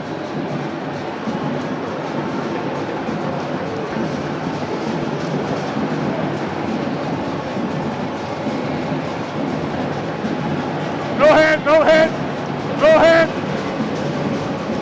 3-2 to Poland. Huge shout out to our friends at Trident. After all, we're at the Trident Arena. This is the place to be, ladies and gentlemen. This place is absolutely majestic. What an atmosphere, what an energy.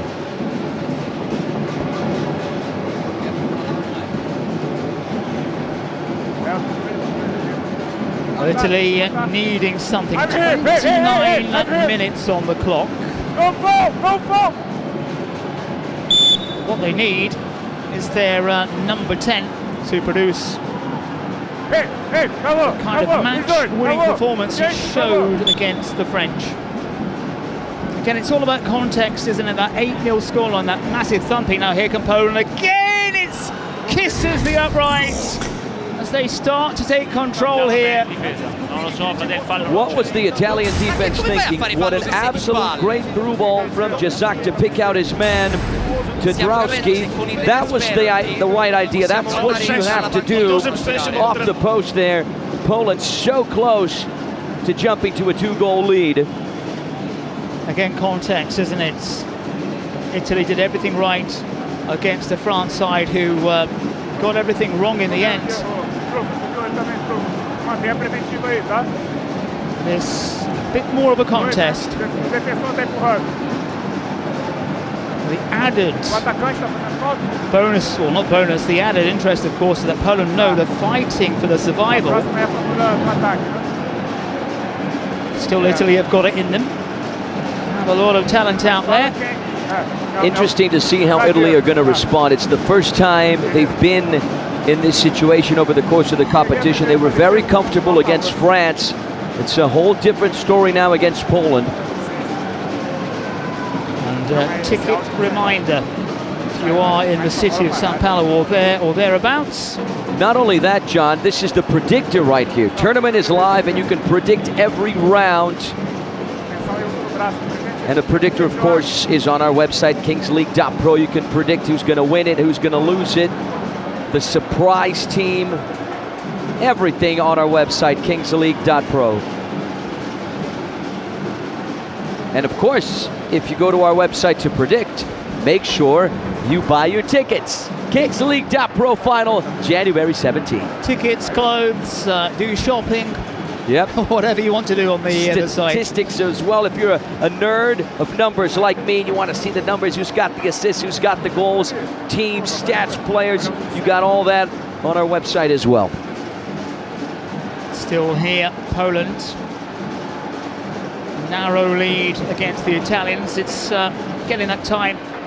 We're going to see cards. We're going to see the Italian president penalty as well. We're going to see Poland moving forward right now, and it just clears the upright after a powerful run. Got away from the final man and maybe a yard or so. And that noise, Anthony, tells us something. Yep, it tells us something that we like very much. Secret card. Time to inject some adrenaline into this game, and the Polish are going to activate the secret card. What is it going to be? Maybe a joke, or maybe a shootout, maybe a penalty. Again, there's the written explanation, the written contract in the bottom right-hand corner of your screens at home.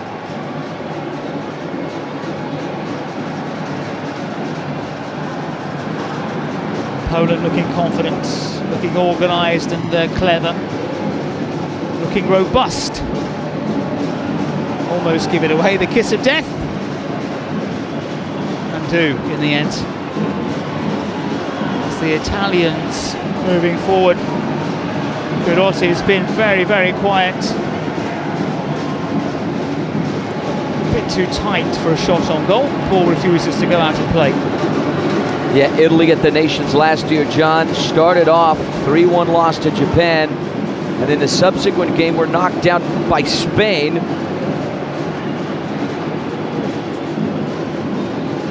A different Italy today. Who can break here? Perotti sees options, and Italy are back in it. Just like that, Italy full level. Yeah, a goal to make me go quiet, huh? What a finish by the star man for Italy in this game. Once again, Alessandro Colombo, the number 11, one touch on the ball. It's all he needs. Far post. What a placement to equalize for Italy. He's got 3 in the nations. Incredible. Well, Perotti, the man we said, has been quiet. We see the card, Anthony, and it's a shootout. A shootout for Poland. A good chance to try and retake the lead. It's Jasak, I assume, who's going to take it. He did score against Algeria. Can he do it again against Italy? Yeah, I think the Poles wanted that card to be in place before they suffered that equaliser. They couldn't get the ball out of play, stayed in. And of course, we have a lot of Italian flags in the bleachers because we have a huge Italian community here in São Paulo. There's the Trionda, the official ball of the FIFA World Cup this year. Will Italy be there? We don't know. Jazan. He's also got only 5 seconds to release the ball. Goes for a tight angle and he's thwarted. I think he got it wrong. You have to get the control of the ball from the very first touch to put yourself the way you want your body to be positioned. Yeah, I'm surprised he didn't use his left foot, which is his good one. Excellent work there from Gianmarco Chironi to close down the angle. It seems like the nerves got the better of him there, and we have a precedent penalty on the other end. Blur with a chance to make it 2 for 2 for him, and 4 to 3 for the Italians. Wow, John, what a game, buddy. Has this gone pear-shaped here for the Poles? Because they had that 3-2 lead. They wanted to get the ball out of play before they rolled the card. And then it was 3-3. And they had the shootout, and they missed the shootout as well. And where's the label on the shirt? Is it going the right way? Hang on, he says. Normally, the problem is getting the president out there in time. The president penalty will come, but not quite yet. Not quite yet, momentarily. What a game. It's really back and forth, John. Hard to predict who's going to win this one.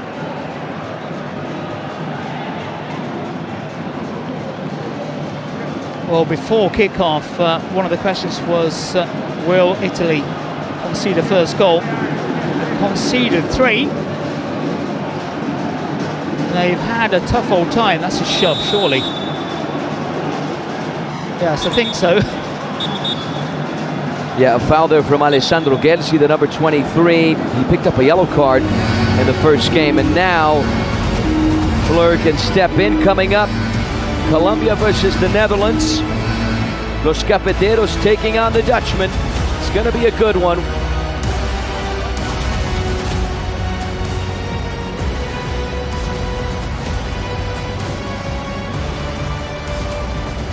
He probably wants the camera angle from a different position.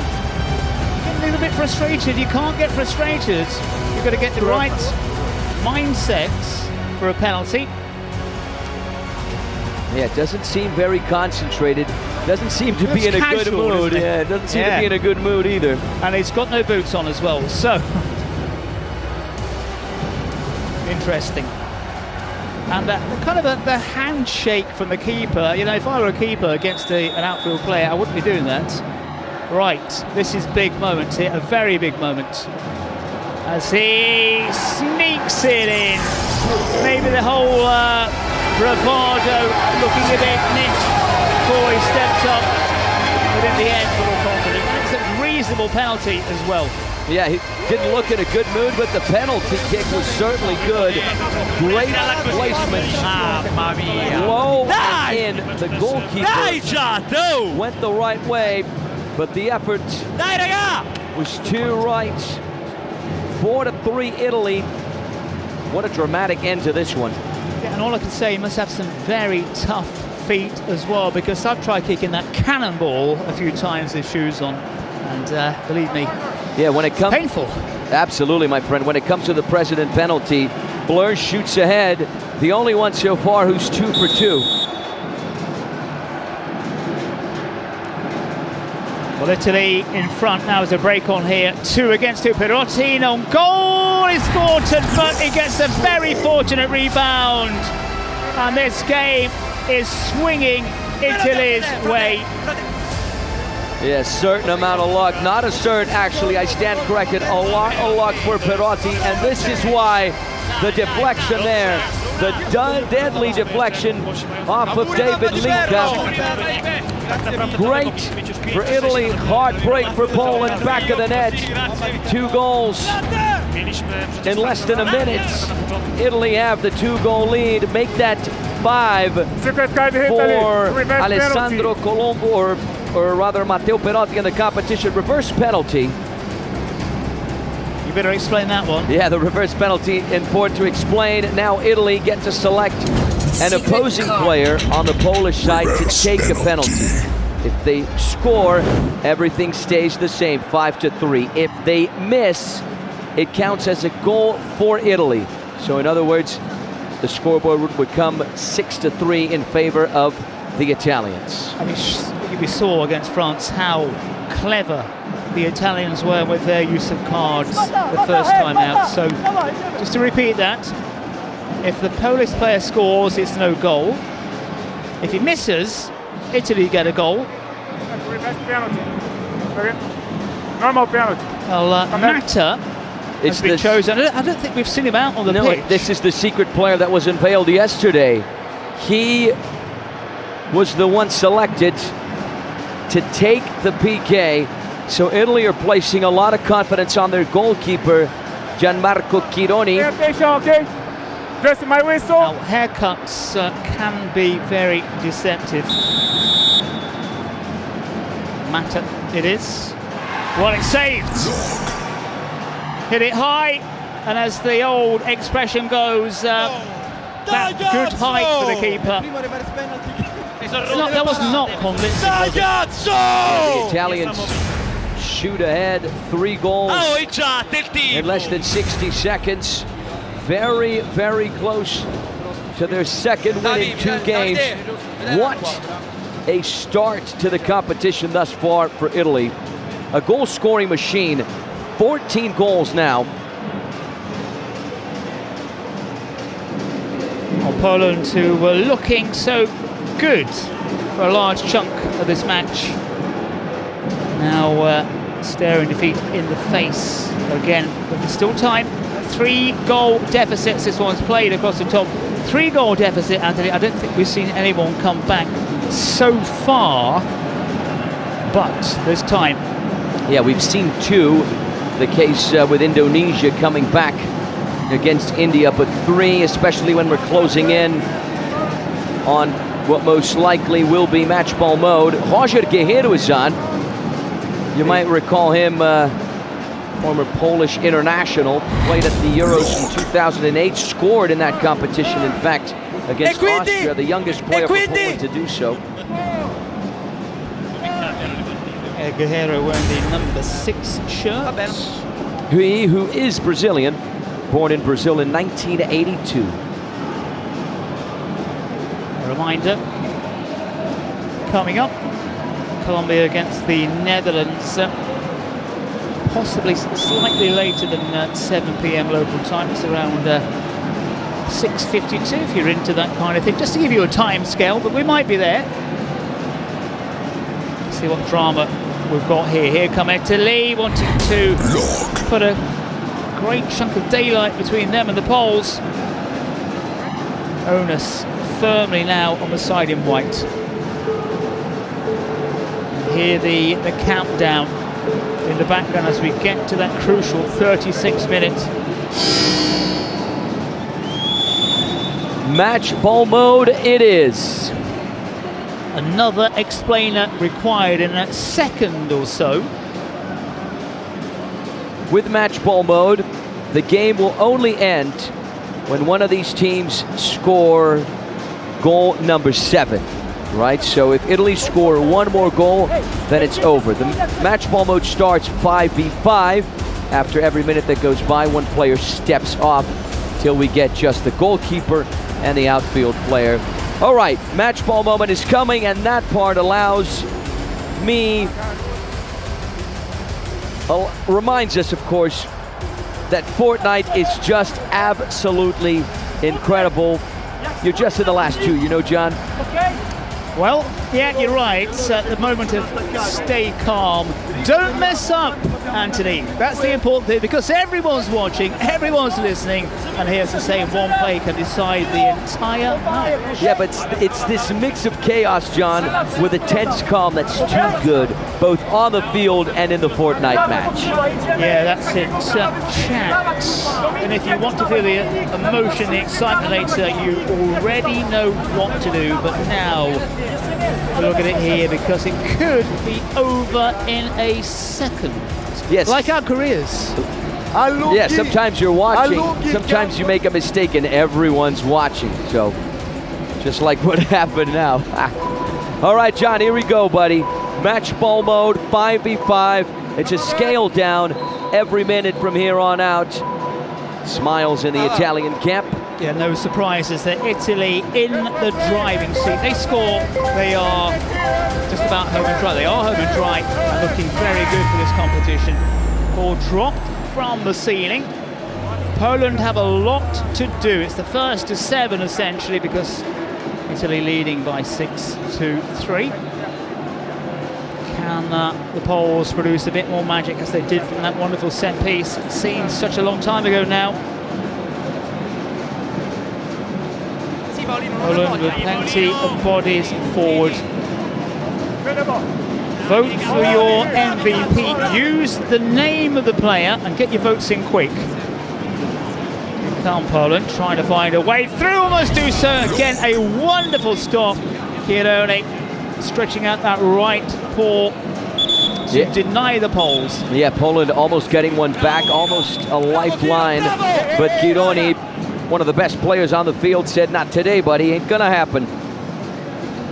Topo, Mario style, but without the goal at the end of it from Poland's number 10. Again, look at the top of your screens. 5 against 5 now. Zach again, denied. Good challenge. Did you? And every minute which goes down, each side loses a player. You'll hear the sirens going off and the countdown. Unlimited substitutions.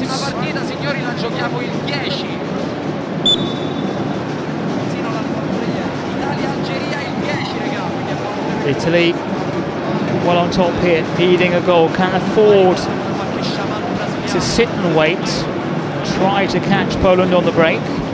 All 4 of Poland's players are outfield players. There's no one in goal. Can they produce something here to deny the attempts? It's the Brazilian straight out the keeper. And this is going to bounce wide of target. That is the danger, isn't it? As you just pointed out. I mean, risky attempt there from Roger Guerreiro. When you finish from there, you have to make sure it either goes out or it goes into the back of the net, at least in the corner. Poland in their situation. They lost the opener, they're losing here. It's all or nothing. However, you need somebody as cover.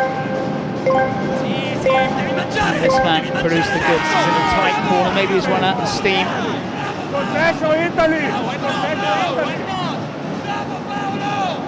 Off goes the Brazilian. Make sure to vote for the MVP of the match in the chat. Make sure to vote by name, not by number. All you have to do is write down the name of the player you think is the MVP in the chat, okay? It is that easy. 39 minutes on the clock. Referee's just quick count. Yeah, we're getting a few votes here that it's Colombo. I think that would be my vote as well. He's got the brace. Well, here come Italy, looking for the goal which will kill this match. Perotti was the provider moments ago. Can he strike? Great footwork from him. Wonderful dribble work, and he does it! That's the Perotti we saw against France. Absolutely wonderful dribbling skills, and he gets mobbed by the blue shirts. You know, John, what I have to say, better late than never, right? He certainly turned up, and it's his second goal. He's got the brace. He's got 6 now in the competition. Lovely trickery, lovely footwork. What a way to dance in front of the defender, to send his man the wrong way. And then a certain amount of luck there as well to beat the goalkeeper, who was able to get a touch, but not enough to keep it out. 7-3. The Italians are flying in Brazil. It's as if they're playing in Italy. Scintillating skills from Perotti right at the end, and as you predicted, Colombo gets the MVP. Perotti, a late show from him, but Italy march on. Poor old Poland. Who was it who said that Poland might cause Italy problems? Was it you? I can't remember. If my name were John, that would be exactly me, my friend. But I thought Poland played pretty well, actually. But this is the thing about this form, isn't it? The King Judiverse, things can turn so quickly. Yeah, it was those 3 goals in a span of 60 seconds that really tilted things in Italy's favor. The reverse penalty worked, the president penalty worked, and of course, for those of you who will follow every moment of our cup here in the Kings League, attention, this right here will be one of the most disputed items of the season. The official ball will be signed by the main players throughout the World Cup, becoming a unique item. And there's more. KTO is the owner of this true relic. So a huge shout out to all our friends at KTO.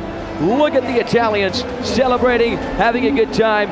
Make it 2-2 for Team Italia. An 8-0 battering over the French, followed by a 7-3 victory over Poland. Poland in a very tricky situation right now. 2 games, 2 losses.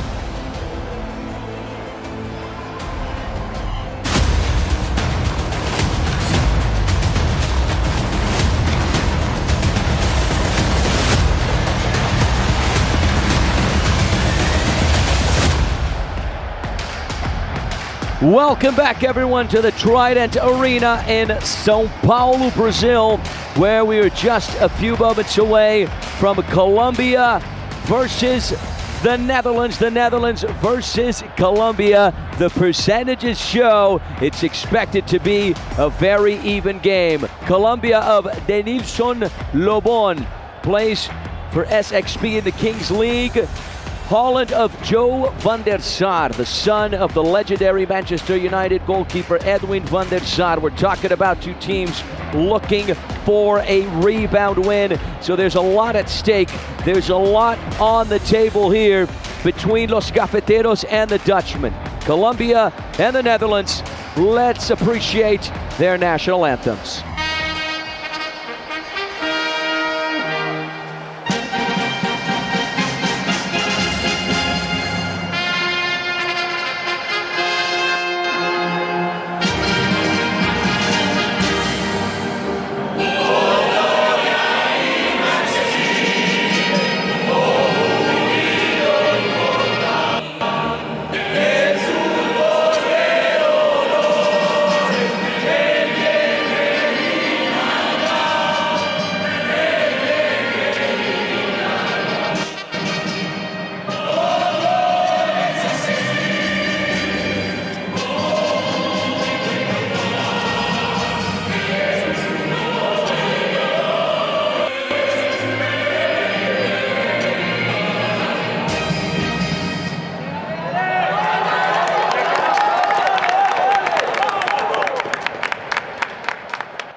to say, Anthony, as well, contrast in the national anthems here that might reflect the style of play.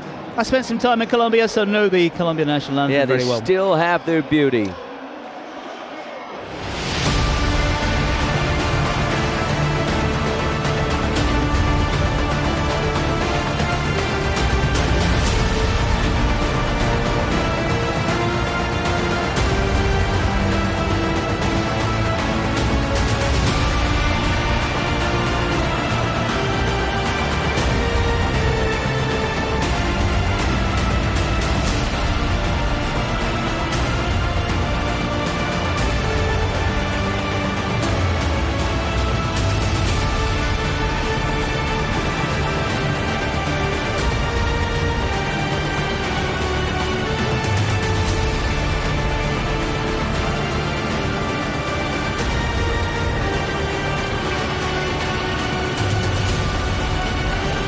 All right, ladies and gentlemen, we're gearing up. We're getting ready to go for the first chapter, the first 20 minutes of playing time between the Netherlands and Colombia. Two teams vying for the rebound win. Here are Colombia, coming from the 5-3 loss to Morocco.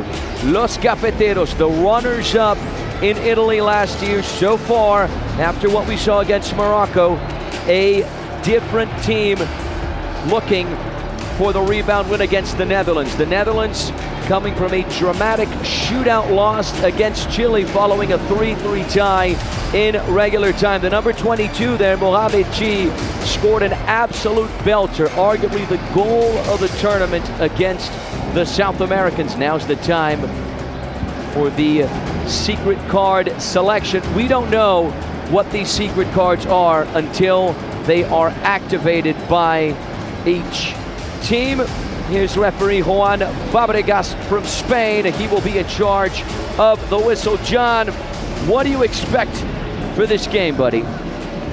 We've got two sides coming from losses in the first match. It's do or die, isn't it? We had in our first game just now, Italy won the first, they won the second. Poles were playing for their lives. These two teams are doing exactly the same thing. Neither really impressed, it has to be said, in their first outing. Yeah, I definitely agree with you on that one, buddy. Very important in the Kings League. It's not just the players who play, it's not just the coaches who coach. You can vote 1v1. The audience has decided the 1 versus 1. Colombia, number 24, John Palacios. Netherlands, number 8, Yuya Ikeshita.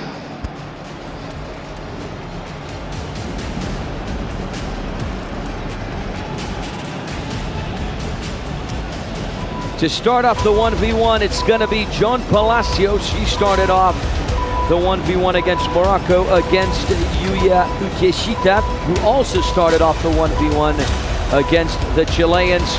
There's a tight angle of the ball that is about to drop in 3, 2, 1. Here we go. Fasten your seatbelts, ladies and gentlemen. The dash is officially a go. That's short for dash for cash, I think. Very, very short for it, my friend. Palacios caught the brunt of the challenge there. Yeah, this is one of the interesting things that we haven't seen this before. Players, the eye on the ball, it's inevitable. It's like the special teams in American football. We come running out where all the injuries are. It's the first time we've had a bit of a collision. Yeah, they both have the speed. They both have the hustle. You saw the reaction there from the Colombian camp. John Palacios, the number 24, is the guy who's being tended to by the medical team. The referee, Juan Fabregas, is going to check in with Ikeshita. Yeah, but it's very lucky, wasn't it, that it's not Poland's Jacek, number 10, come roaring into him. Would have been a different ending to that. We're underway once again. Here's Van der Sar. Poor touch there. He might get a second chance. And he capitalizes on that second opportunity. Joe Van der Sar, the son of the legendary Man United goalkeeper Edwin van der Sar draws first blood for the Netherlands. Intelligent touch with the outside of the foot to beat the Colombian goalkeeper 1-0. Yeah, fine finish. He had a few dodgy moments as a keeper in the first game. Here's Angelo Caro dispossessed. Here's Mohamed Chi from way out. This time he's unsuccessful. That was so close to becoming 2-0 Netherlands. And maybe could have gone perhaps a yard or two more, but the right idea, the wrong execution. Yeah, we want to see a little bit more from Angelo Caro. He's the star man from Colombia. If they want to shoot for the stars, they're going to need their number 10 in tip-top shape. Here's Felipe Uran, 1v1. He sends it wide, keeping in mind the starter, Camilo Gaviria Mena, picked up an injury in the first game. That's why Felipe Uran is stepping in. He's a formidable goalkeeper just the same. Yeah, dallied, I think, just a fraction too long. Again, if you're new to this, keep your questions and your comments coming in. Angelo Caro, good job to recover for the South Americans. He's going to restart with Uran. He's got the close support from David Loaiza. This is the guy who scored the double goal for Colombia in the last game. Through ball, back post! Sensational save from Joe van der Sar. Wow, here's the counter-attack, Mohamed Chi. Wow, what an electrifying start to this one. It's back and forth. How about this through ball from Angelo Caro? Ala James Rodriguez, who would certainly approve. Ouch, I would not want to be Van der Sar in that situation. He got his body in the way, that's the main thing. He got his face in the way, and it turned out to be a wonderful stop, and he's already on his feet. So that's a real smasher that with heavy football straight into the chops. Here's Loaiza dancing in front of Mohamed Chi, unable to beat his man. This is Ilyas Boudouni. Look at the dash on this guy, racing down the left-hand side, lost his step there. Colombia win it back a little over 3 minutes in. Through ball. Those passes from Angelo Caro have the venom, I can tell you that. Here's Mohamed Chi. Ikeshita. Good defensive challenge there from Uran. Sideline throw for the Dutchmen, who are in the lead, courtesy of the goal from Joe van der Sar. It's been eventful, hasn't it, for the keeper? Scores the goal, got smashed in the face, which what turned out to be a fabulous stop. Mohamed Chi, left wing, cut back. Here's Ikeshita, dances, right foot, looking for space. Colombia win it back with the number 2, Denilson Lobon. This is Loaiza. Yeah, one thing to point out, we haven't seen it so far. There is offsides in this game, and we do have VAR. We don't have goal line technology. Yeah, goal line technology would have been interesting in that game between Italy and France. The penalty kick with Adil Rami. There's Mr. Steven, who was invited by the president streamer Juan Guarnizo to take part here in Brazil. He's right next to the booth we're in. Sideline throw, back post, Loaiza! Colombia are level. What a finish from David Loaiza. Right place, right time, certainly the right finish. How about the acrobatics on it? 1-1, the South Americans are level. Loaiza is going to claim another goal. Angelo Caro is going to claim another assist, John. Yeah, it's been a blistering start to this game, hasn't it? Maybe slack marking from the Netherlands, but you can't fault the technique on the finish. You saw the celebration there from the Colombian coach, Pipe Verdirami, the coach for Aniquiladores FC. He was in charge of Colombia last year in Italy, the man who led Los Cafeteros to the final in Turin. Past minute 5, there's Chetmo. We can use, well, not us, but the teams can use the secret cards and the president penalty. Finely poised contest here, isn't it? Angelo Caro trying to beat his man, able to do so, gets past the second. Here come Colombia. The build-up was looking nice. Yeah, the build-up was excellent from the South Americans. You would expect the best player for Colombia in the competition to be so far Angelo Caro, but it's actually the number 17, David Loaiza. Almost good enough there for Tarifit, who was charging in. It's the number 10 shirt of, especially in South America, usually the best player or the player who considers himself the best player. Remember Adriano, the former Brazil man at Flamengo?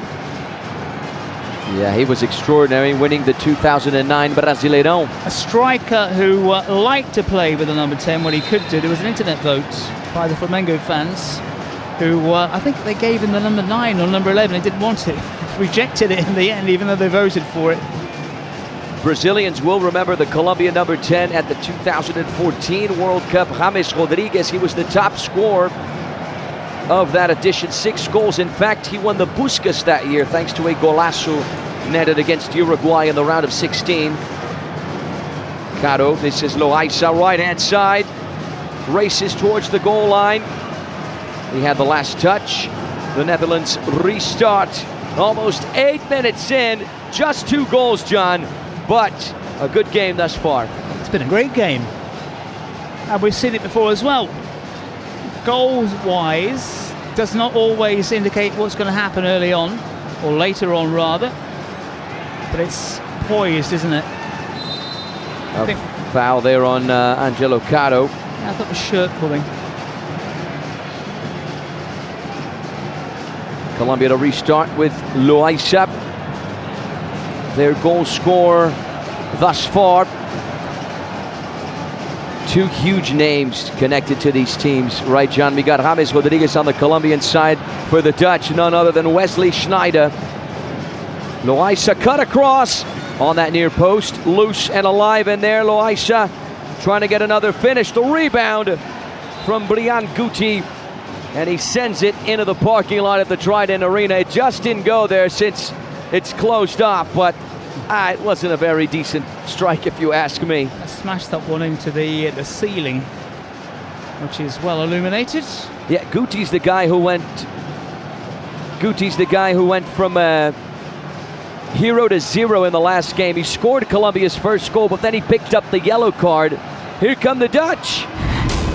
The effort there from Giamatelli. Lovely block from Felipe Uran.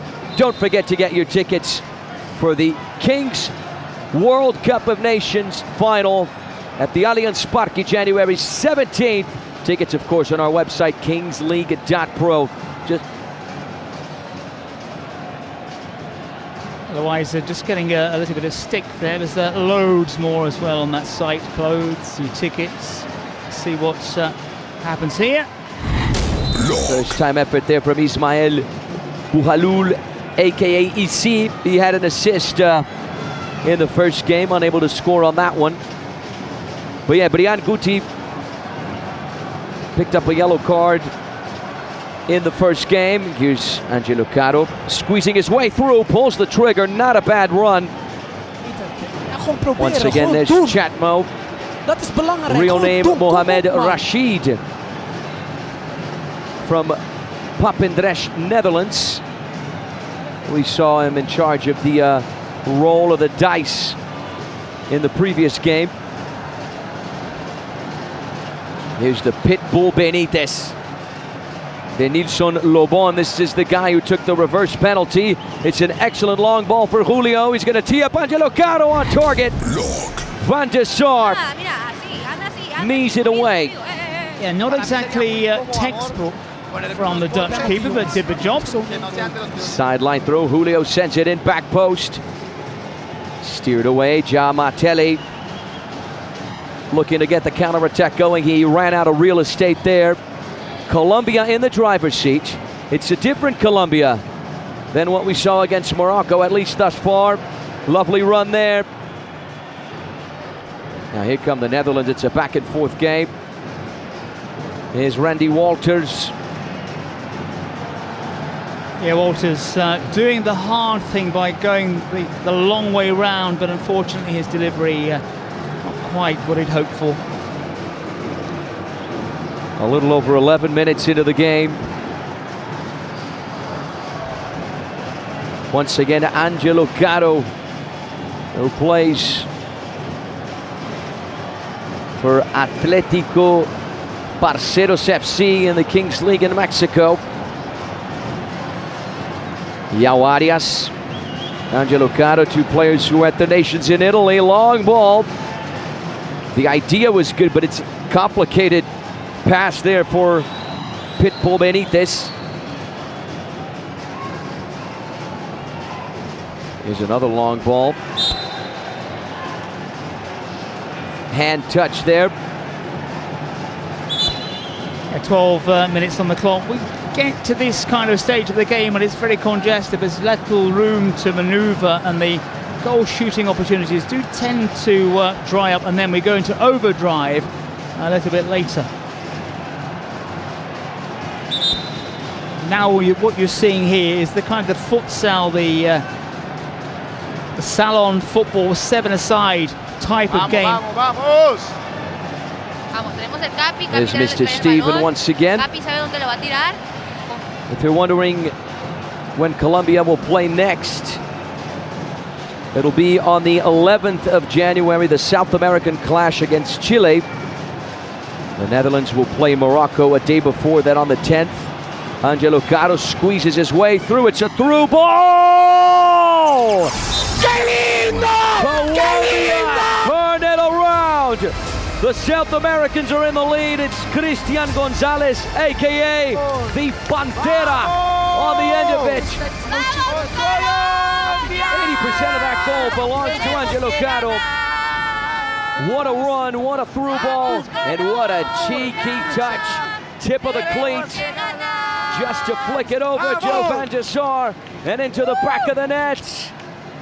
Colombia turn it around, and Pantera has his first of the competition. Yeah, the Panther pouncing, as you said, it was a terrific through ball. It still required a great amount of skill to find the back of the net, but wonderful stuff from the Colombians.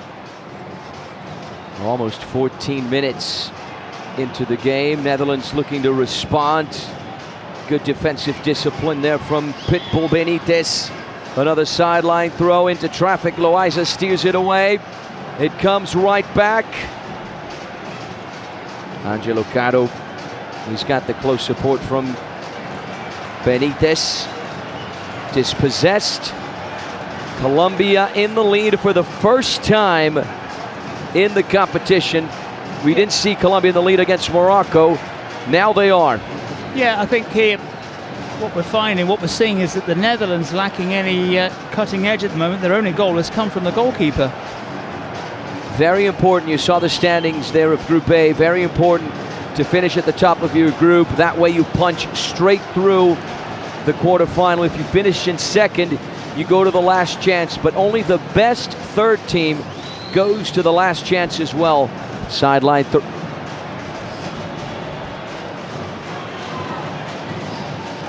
It's a great through ball. Can the Netherlands equalize? Colombia regroup defensively. Here's the effort from range. Felipe Uran just eyes it out. 15 minutes, less than 120 seconds for these teams to use the secret cards or the president penalties in the first half, of course, that is. Yeah, again, the Netherlands just lacking that cutting edge in front of goal. Remember, of course, to sync the Kings World Cup of Nations 2026 schedule to your calendar on our website, kingsleague.pro. Make sure to follow your team on the road to the Allianz Parque. Here's the Pantera. He's going to lay it off. Palacios! Colombia get a buffer to their lead. It's 3-1 for the South Americans. Juan Guarnizo is certainly enjoying it. Palacios scores his first goal of the competition. What a run from Pantera. Palacios, back of the net. 3-1 for los Cafeteros, John. Yeah, pace, power and precision. Similar to the second goal as well, but coming down the opposite flank. You've got that loose runner, gets away from the marker, still has to produce what was an excellent finish, but Colombia threatening to run riot. This is more like the Colombia we saw in Italy, turning it around against the Dutch. And they want more. The Netherlands win it back, trying to get the counter-attack going. Colombia say no. Pantera, the touch from Palacios goes wide. Van der Sar with a chance to restart for the Europeans. Yeah, the Panther instrumental for Colombia right now. Here's Yao Arias. Risky pass. Could have been worse for Colombia. He's Jabatelli, step overs. Goes for the far corner.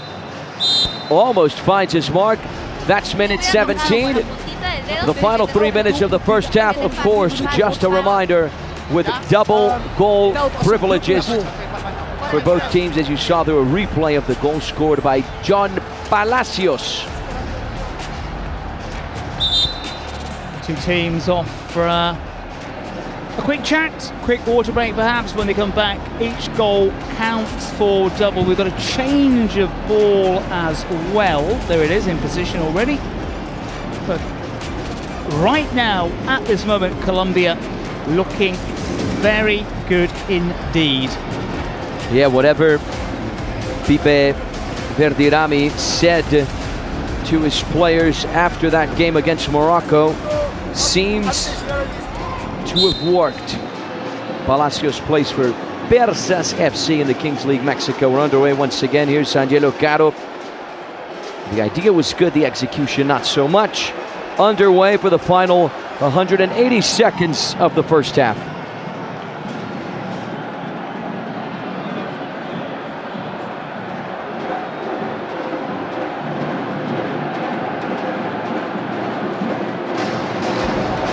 From wherever you're watching us around planet Earth, make sure to tell us in our chat. There's the header, almost.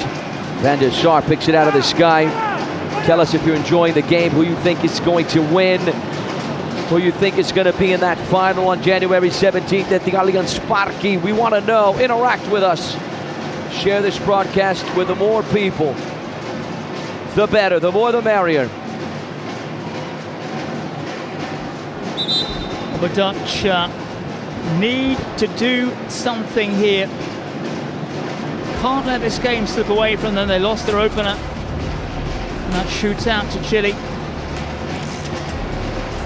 Defeat again. That could be the end of the road.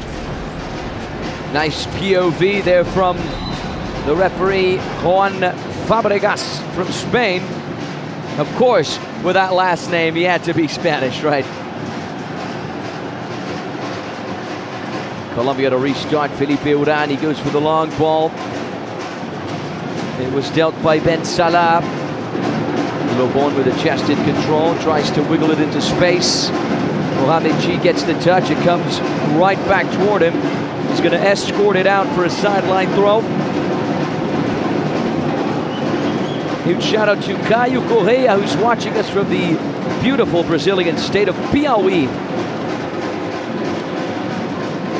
This tournament going out in various languages, we have to point out, including Portuguese. Portuguese, English, Spanish, Italian, Arabic, of course, French.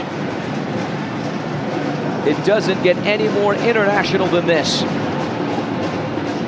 What a year we have in 2026. The Kings World Cup right now in Brazil, the FIFA World Cup in the US and Mexico and Canada in the middle of the year. Colombia and the Netherlands will be there. The Kings Clubs World Cup in the middle of the year as well. Important reminder. That's one into the middle of the stands. Netherlands have not really shown too much in front of goal, have they, so far? Colombia have dug in. The Dutchmen need to react. A second loss would be disastrous. Colombia so far able to rebound after that defeat to Morocco. We have a few Dutch flags, a few Colombian flags in the stands here at the Trident Arena.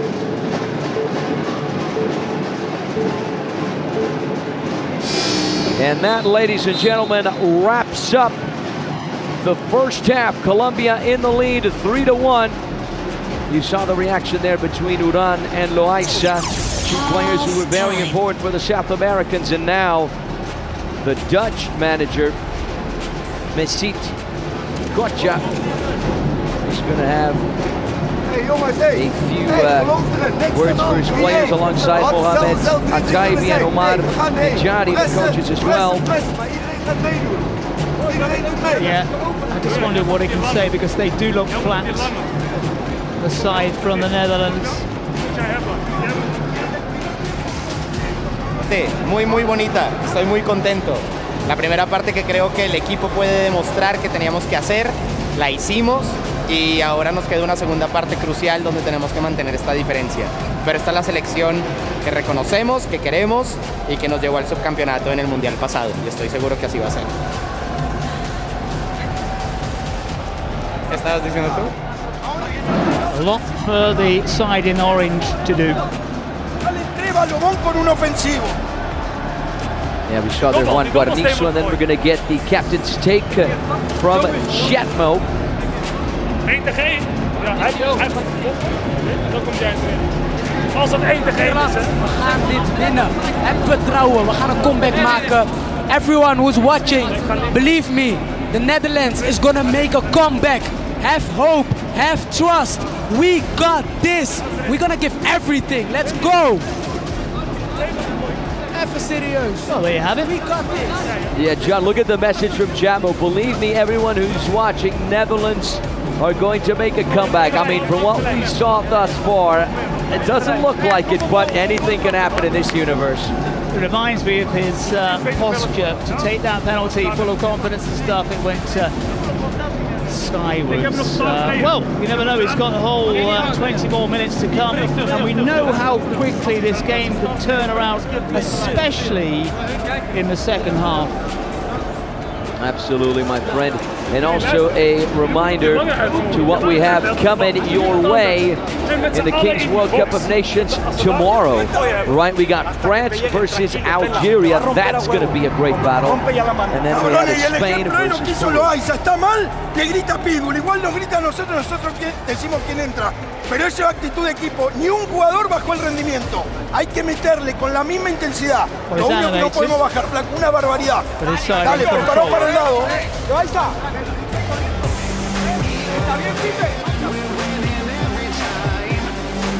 Nice drone footage here of the boots. It's now time for the dice. Pakemis, the captain and president of the Algerian team, will be in charge of it. What's it going to be? 3v3, John. In other words, this means that for the first 3 minutes of the second half, we're going to get 3 players versus 3 players, of course, 2 outfield players, and the goalkeeper as well. What's your favorite, John? Is it 1v1, 2v2, or 3v3? Mine's 2v2. You know, in this situation with Colombia in the lead, 3v3, sometimes means we're going to get fewer goals. The fewer players you've got out there, the more goals you might have got. So had it been 1 against, well, it's 2v2 actually, it might have favoured the Dutch to try to find a way through, as they did right at the start of the first half. 3v3 for me favours Colombia because it's harder to score when there's more players out there. I'm right there with you, buddy. I agree. The ball falls from the sky. We are underway once again, ladies and gentlemen, with the second and final chapter of Colombia versus the Netherlands. The Netherlands versus Colombia, straight from the Trident Arena in São Paulo, Brazil. Here's the effort from Rage. Great strike, great save by Felipe Uran. Diving towards his left. So, to answer your question, I would prefer the 1v1 or 2v2. More goals. Yeah, that's my take on it as well. Here's Jamatelli. Ishikita off the post. The Japanese Dutchman almost scores his second of the competition. Denied by the medal. Here's the replay. That's unlucky, very unlucky. He was on the score sheet in the first match for the Netherlands, but it's not really had a sniff on goal until that moment. Here's Angelo Caro pulling the strings. Loaiza, right-hand side. This guy's brewing in confidence. Loaiza! Very close. Great trickery. Couldn't wrap his foot around the shot when he did just about everything right. Yeah, Loaiza, another player on the Colombian team from Atlético Parceros. He, though, was not at the World Cup last year.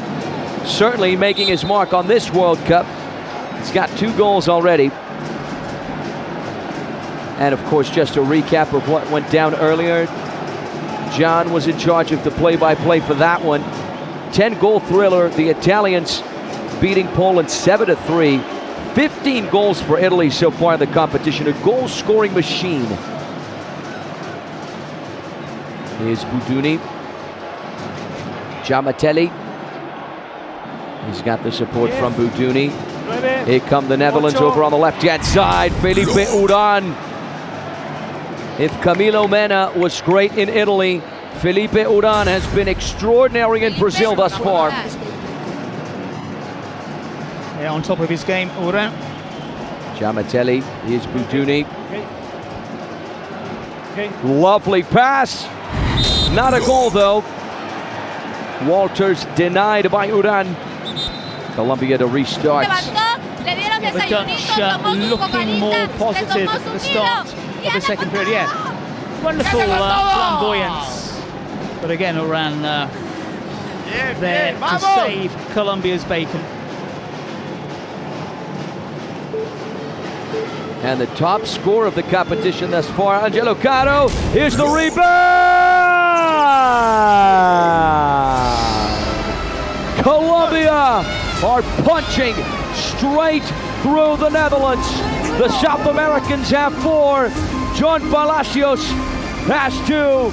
And right away, he goes to celebrate with Bibe Verderame. Here's the replay. Left foot on the ball. Just one touch off the rebound there from the shot from Angelo Caro. It is crucial when you're a keeper that you try to put that ball into a safe space. Van der Sar couldn't do it. Okay, it was a rocket shot straight at him. At least he parried it away, but you need to parry it into a safe area. And the Dutch paid the price, and Colombia look like running away with this one. But, of course, as we keep saying, these games are never over until we get that final whistle. Colombia, ladies and gentlemen, have finally landed in São Paulo, Brazil. This is more like the side we saw in Italy. Mr. Stephen Wright next door. He's all smiles now. He wasn't this way in Morocco.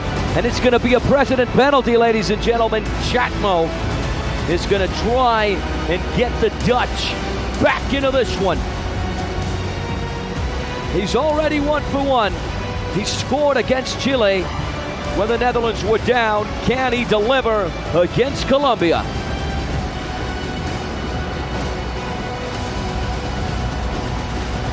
The Dutch internet creator versus the Colombian goalkeeper. Here's Chatmo! Denied!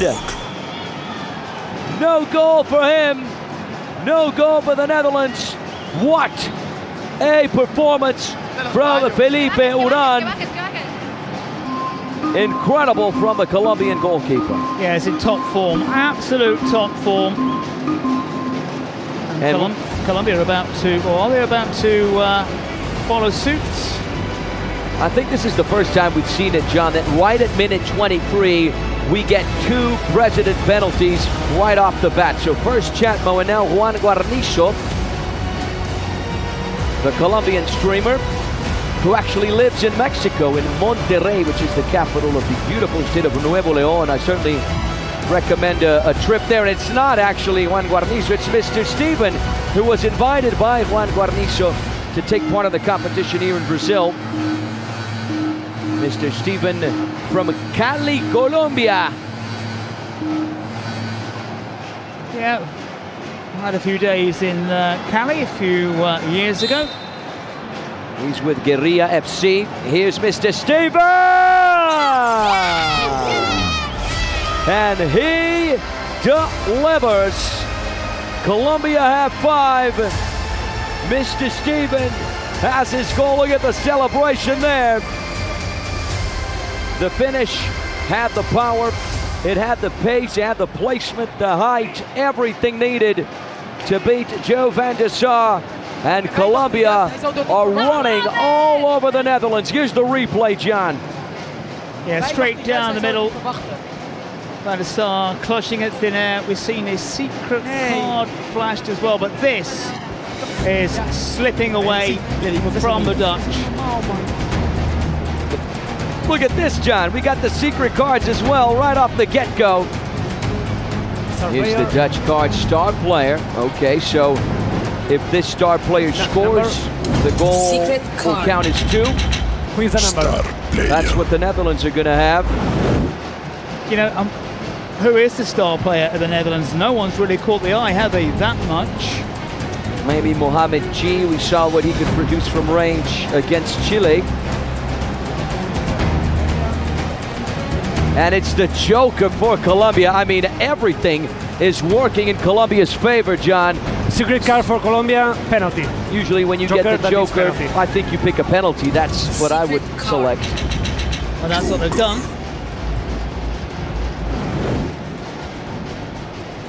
Star player Penalty now. Penalty for Colombia. Against the penalty. PK for Colombia, and it's going to be Denilson Lobon. This is the guy who took that reverse penalty against Morocco. He delivered against Morocco. Can he deliver against the Dutch?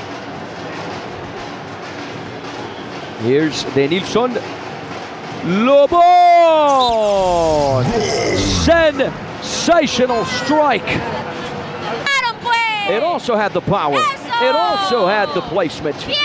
Joe van der Sar went the right way, but the finish was just too good for him. Lobon gets on the score sheet for the first time today, and Colombia get on the scoreboard for the 6th time. Believe it or not. What a game, John. Well, that's brilliant technique from the number 2, because you've got to time that run forward, that little jump in the air, the curving of the boot as you send it in, and he did it. And the power he delivered in that penalty was just too much for Van der Sar. Yeah, 2 back-to-back penalties converted by Mr. Steven and Lobon. Colombia want more. Here's Pantera trying to squeeze his way through. Look at the hustle on that guy. And Mohamed Chi is the chosen star player, but you've hardly mentioned his name, and it's maybe the Dutch clutching at straws here because they're getting a real pounding. Yeah, Chatmo, I think, cursed his team. He said at halftime, listen to me, the Netherlands are going to make a comeback. The Netherlands are not making a comeback, and he missed his penalty. So sometimes just life goes that way, my friend. Yeah, the talk was there, the walk wasn't. Here's EC. Not a bad finish. So if Mohamed G scores, the Dutch number 22, keep an eye out for him. The goal will count as double. And he needs to hit at least a double for the Netherlands to put them back in the picture. Still time, of course. 2 halves of 20 minutes. And then we'll have the players removed as we look at the top scorers in your left-hand corner. Yeah, Perotti, I was informed he has 6 goals. Not quite sure whether one of his goals in the game against the Poland went down as an own goal because it did take a deflection. So maybe He's got 5, not 6. For me, it was Linker who put that one into the back of his own net. I agree with you there, buddy. But then we got, look at that, 3 players with 4 goals. El Moutaki from Algeria, Walid Jadi from Morocco, and Jasak from Poland. But Moutaki and Jadi scored 4 goals in 1 game. Then, of course, Kelvin Oliveira. Kelvin Oliveira, he's got 22 goals in 2 nations. He scored 19 last year in Italy. I mean, the level is just way, way up there, guys. Pantera, who had an excellent first half, it's been a bit quiet in the second. He goes to ground. The arm just slides across the neck rather than the face. And he immediately grabs his face, trying to get the referee's attention. Yeah, Yuya Ikeshita leaving just his arm a little too long there.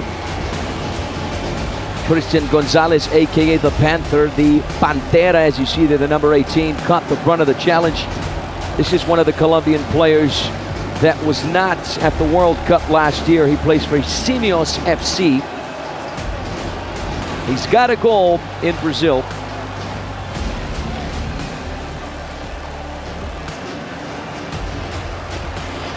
"25 minutes and 40 seconds on the clock. Netherlands are hoping their star player Mohamed G can pull off another one of those belters like he did against Chile.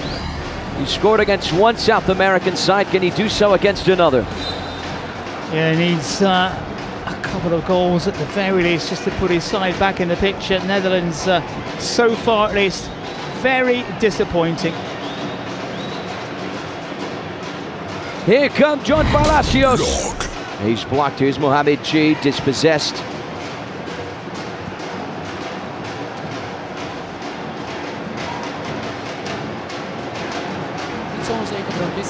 Here's the long ball. Yeah, just an important reminder here, of course, the goal difference is important. Since Colombia lost the first game to Morocco, they started off this game with a -2 goal difference. Now they have a +5 here against the Netherlands, so if you do the math right, they're at a +3. I mean, I'm not a mathematician, but I think that sounds right. Keeping in mind the goal difference is very important to determine who's going to qualify where. Only the top teams in each group qualify straight to the quarterfinal. Through ball! Felipe Uran once again. This guy has been extraordinary. I mean, you cannot miss a beat with him. Yeah. I think a lot of the MVPs, in fact just about all of them, go to outfield players, but you've got a goalkeeper here on terrific form. And it is so important, as was mentioned, about the goal difference getting through to the quarterfinals. It's going to be a major factor.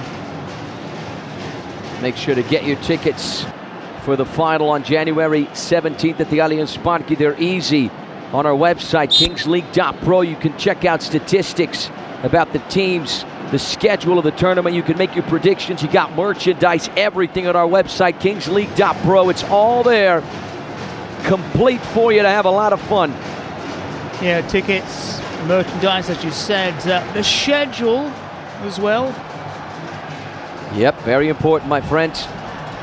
Pantera, he's got the support from Maro Ortega, back towards Christian Gonzalez. Pantera still going. He's in a tight pocket there. Dispossessed. Joe van der Sar is going to restart. Only the top team qualifies to the quarterfinal. The second place team transitions to the last chance. And then only the third best team, or the best team in third, makes its way to the last chance as well. Here come the Netherlands. Trika was dispossessed. Pantera on the counterattack. Good piece of defending there from EC. He just left the ball behind on that occasion, but it's still looking very positive for the South Americans and again the Netherlands. The only goal so far scored by the goalkeeper right at the start of this contest, and they have failed in the final third. Yeah, Denilson Lobon visibly in pain there. He's got already 1 goal in this World Cup. In the last World Cup, played 5 matches, scored a goal as well. He plays for SXP, the Kings League team. And Kings League Mena before played for Atlético Parceros, played as well también. I was going to speak Spanish right now.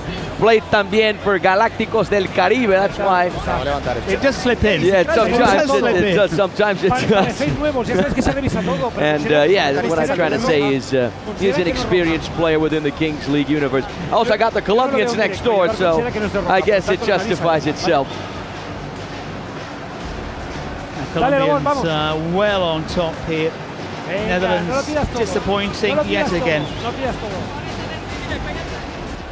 Mohamed Chi, the star player. 28 minutes, 32 seconds on the clock.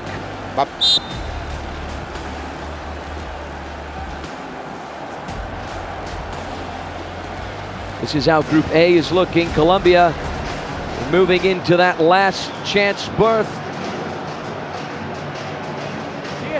Good hustle there from Maro Ortega. And that ball goes straight towards the Colombian supporters behind the Dutch goal. And the Dutch supporters are behind the Colombian goal. Chi has hardly had a touch since being named as a star player. He's in green at the top. If he scores, it's worth double. But they've just not had a sniff on goal, the Netherlands. And when they've got through, Uran has been on top form as this one sizzles wide. Yeah, good effort there from Maro Ortega. Not quite as good to score. The Netherlands to restart. A risky placement there from Joe van der Sar. Mohamed Chi with a long ball. Felipe Uran read it well to restart immediately with the man who's closest to him. It's Loaiza. The Dutch with the high pressure, but Colombia do well to play out from the back. A lovely ball down the center. Here's Yao Arias trying to squeeze his way through, still fighting for the ball. Julio Rodriguez was offside. Here's Angelo Caro. The Colombian number 10 still seeking his first goal of the competition. Yeah, Julio Rodriguez then very clever, not touching the ball. Well, the words have fallen a little bit flat. Yeah, the shake of the head says it all. Yeah, Chapman, I'm sure, is not pleased with what he's seeing, especially after missing that president penalty. But I'm sure he is pleased about his content creating career, which is formidable. I mean, he's built a community of over 1 million followers. Once again, the Spanish ref Juan Fabregas. Mohamed Chi, is he going to go straight for goal? He's going to lift it towards that back post. Fabregas is saying, hold on, buddy. Listen to the whistle. That was the position where he scored that belter against Chile. If I'm Mohamed Chi and I'm the star player, I'm just ripping it from range. 3 in the wall. Chi, that's what he did this time. Unsuccessful, way over the crossbar. There's a net behind each goal. 5, 4, 3. North and south stands, as they're known. Loaiza plays it short, he gets it right back. Risky pass there. Colombia still have it. Here's Angelo Caro in a dangerous position, steps on the brakes. The layoff, Maro Ortega. Is he going to go for goal? Yes, he is. The rebound, 7-1. Yao Arias smashes it in. And Colombia just continue to pick the Netherlands apart. Yao Arias, right place, right time. Off the laser here from Maro Ortega. Makes it 7 for the South Americans, John. Yeah, again, we just talked about this with Van der Sar, putting that ball off the rebound into a safe space, and he did exactly the opposite. That is the difference between the real top-class keepers and the also-rans, the ones who are capable of knocking that ball down. Okay, it's a well-struck shot, but you've got to turn it away from those yellow shirts. He failed to do so, and the Netherlands punished, and they are crashing out in style. 7-1, a scoreline that breaks Brazilian hearts. Yao Arias played all 5 matches in Italy, didn't score. He finds the back of the net here in his second game. And every day is a 7-1 nowadays. Why is that? But as we look at potential offside here, the Brazilian phrase after that defeat. That's true. It's because life can be really hard. Every day is like a 7-1. Sometimes every day can be a 10-1, even worse than the 7-1, my friend. Here's Ikeshita. He's got the support. Here's the service in. Felipe Uran. No mistake there. He just picks it out of the sky. Lays it forward. Well, that's Arias' goal then scrubbed out, but still not a bad scoreline. 6-1. Ikeshita blocked. Goes for the effort again. Blocked once again. He's been top class. I think a contrast in the keepers tonight.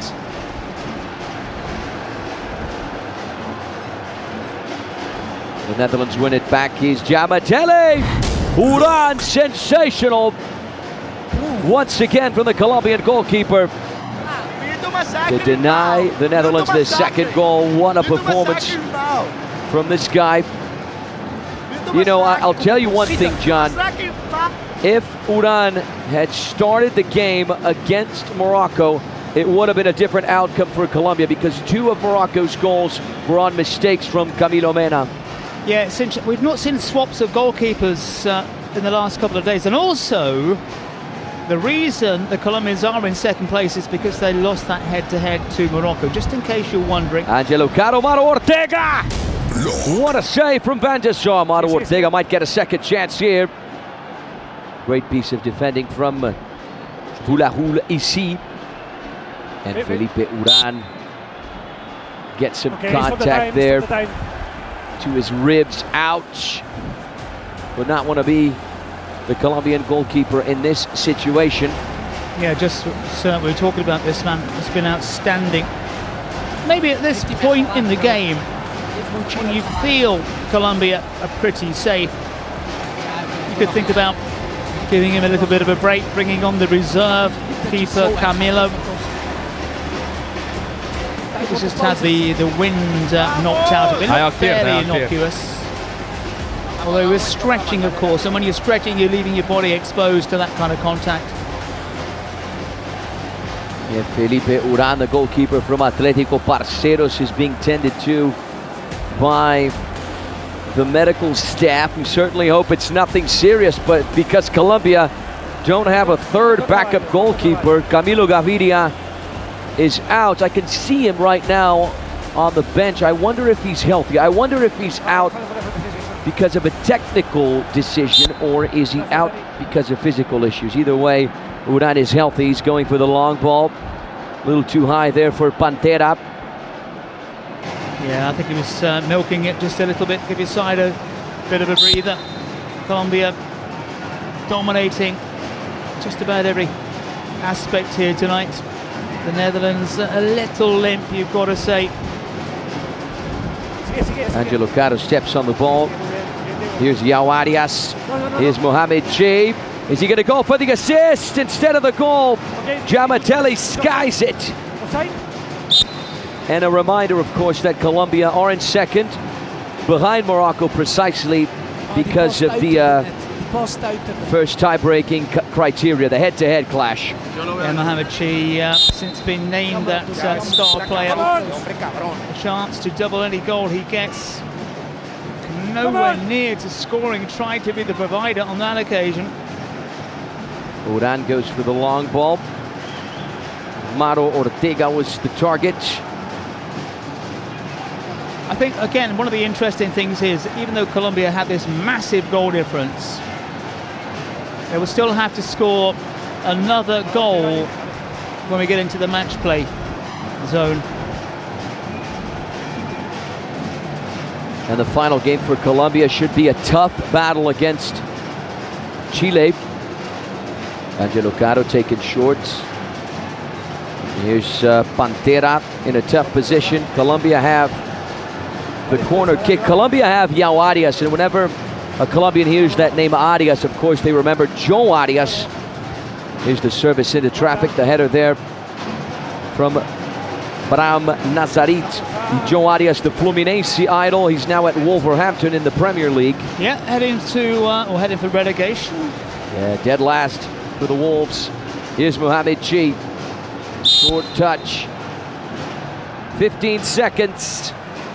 Less than that now before we enter match ball mode.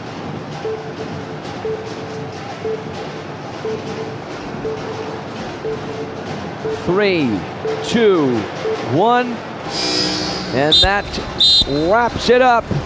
We are going into match ball mode with Colombia leading 6-1. I mean, if the Netherlands want to think of a comeback, it's going to have to be now. And they can think about it, but thinking is not exactly the same as doing. All right, the match ball moment is coming, and that part always reminds me of Fortnite when you're just in the last two. You know, John? Well, you're right again. That moment of staying calm. Remember, you don't mess up when everyone's watching, and here is the same one play. Viene el ofensivo, entra el flaco por el señor. Nada Yeah, más. it's this mix Cuando of sea el chaos tres with a tense ofensivo, calm quedas that's tú, too él, good, y Noah, both on o the tú, field él y Palacio. and in the Fortnite Okay? match. No, esperen, cuando ya queden cuatro sale el arquero y quedan los cuatro. A la primera son already cinco. know what to do, but now A la primera. I look at it here because it Tú could te be sales en el over cuatro. in a second. That's right, my friend. A big shout out to our friends at Fortnite as we take a look at the Colombian dugout. Hey, 2, 3, Head 4. coach Pibe Verdirami having a word with his men. Mohamed Ataibi did the same in the other dugout. Here's the ball drop momentarily to ensue. 2-1. And we begin the Battle Royale scale down 5v5. Can the Colombians seal the deal? Here's Jamatele. Bulldozed into the turf by John Palacios. Full of confidence after the brace. Here's EC. Joe van der Sar, the goalkeeper, scored the Netherlands' only goal on the day.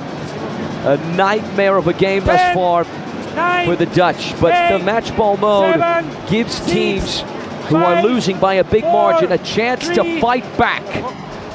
Might be tough here. Delitso Lobon, he's got the support from Angelo Caro. Through pass, didn't reach his intended target.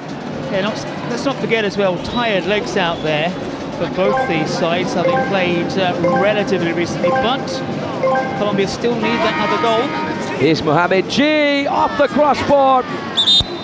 Denied by the medal. Keeping in mind he is no longer the star player for the Netherlands. Remember, guys, you can vote in the chat right now. If you're listening to me, go vote in the chat for the best player of the game. You can vote by name and not by number, right? That's very important. Vote by name and not by number. So here are the candidates: Palacios, Lobon, Christian Pantera, and Mohamed G. Three of the four, of course, from Colombia. Why? Just look at the scoreline. No keeper mentions. It is normally the goal scorers who get the attention. Yeah, so for a match to forget for Chatmo and his side. Here's Brian Guti. He's got the support from Palacios. Little flick there, forcing Angelo Caro to work to get to it. He eventually did. He's got the support from Loaiza. Is he going to rip it? Yes, he is. But there's a deflection off of EC, and Colombia have a corner kick. We've yet to see the team score directly from a corner, as I recall. Headers few and far between. We saw a header on the goal line. Loaiza. He's got Angelo Caro to pull the strings. Loaiza once again. Here's John Palacios. He's looking for his hat trick. Loaiza. Here's Guti. Angelo Caro once again. On his right foot, he rips it across. Low, dangerous, but out. Yeah, this rule, of course, here. Still another goal required, even though they've got that massive gap between the two sides. As the player numbers come down, well, Van der Sar makes his way out. Maybe this could be something like if you're leading by 5 goals at this stage, you've probably got it wrapped up. It's a lot to ask for a team who have been so dominant that they have to go again to do a little bit more as well. I think for me, 5 goals is a good margin. Okay, it's yours. But we want the drama, John. We want the drama. We want the comeback. We want the adrenaline. The Netherlands haven't. They never look like coming back at all in this game, to be honest. You're absolutely right. But what can they produce now on this offensive drive? Here's Yuya Ikeshita. He's got the support. Felipe Uran charging in to blast it away. Ikeshita accelerating. Here come the Netherlands once again. Here's Mohamed G. 6-2. This is why match ball mode is exhilarating, John. Just as you were saying, buddy, Mohamed G scores his second of the competition. 10 minutes too late. All that time in the early part of the second half when he was on his double goals, then it would have made life a little bit more tricky for the Colombians. And as it is, they've still got a massive cushion. We do have a VAR check. The referee in the VAR control room is Eugenio Abatista from Italy. There you see Juan Fabregas, the Spanish ref in charge of the whistle, and the goal is good. We're at 2v2 right now. Just Pantera and Uran versus the Netherlands. Lost track of the ball there. Good piece of defending from EC. It's just him and Van der Sar. Yeah, here you need a player who can go both ways, and Pantera on that occasion. Dominant foot, this is right. This is the limit.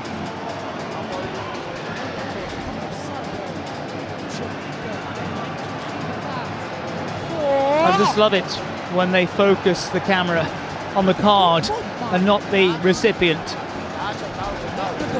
Even though we are here, we have a bird's eye view, of course. Yellow card for Van der Sar. You know what that means? It's a shootout for Colombia and a chance to end it. Angelo Caro, the star man. We really want to see more from this guy here at the competition in Brazil. He is really good. It's going to be him versus the backup Dutch goalkeeper, Hoed Schuurman. Angelo Caro accelerate. Oh my word, I saw what he tried to do there. He's going to get a second chance. Sí, no, suena diferente. Es un error. Repite.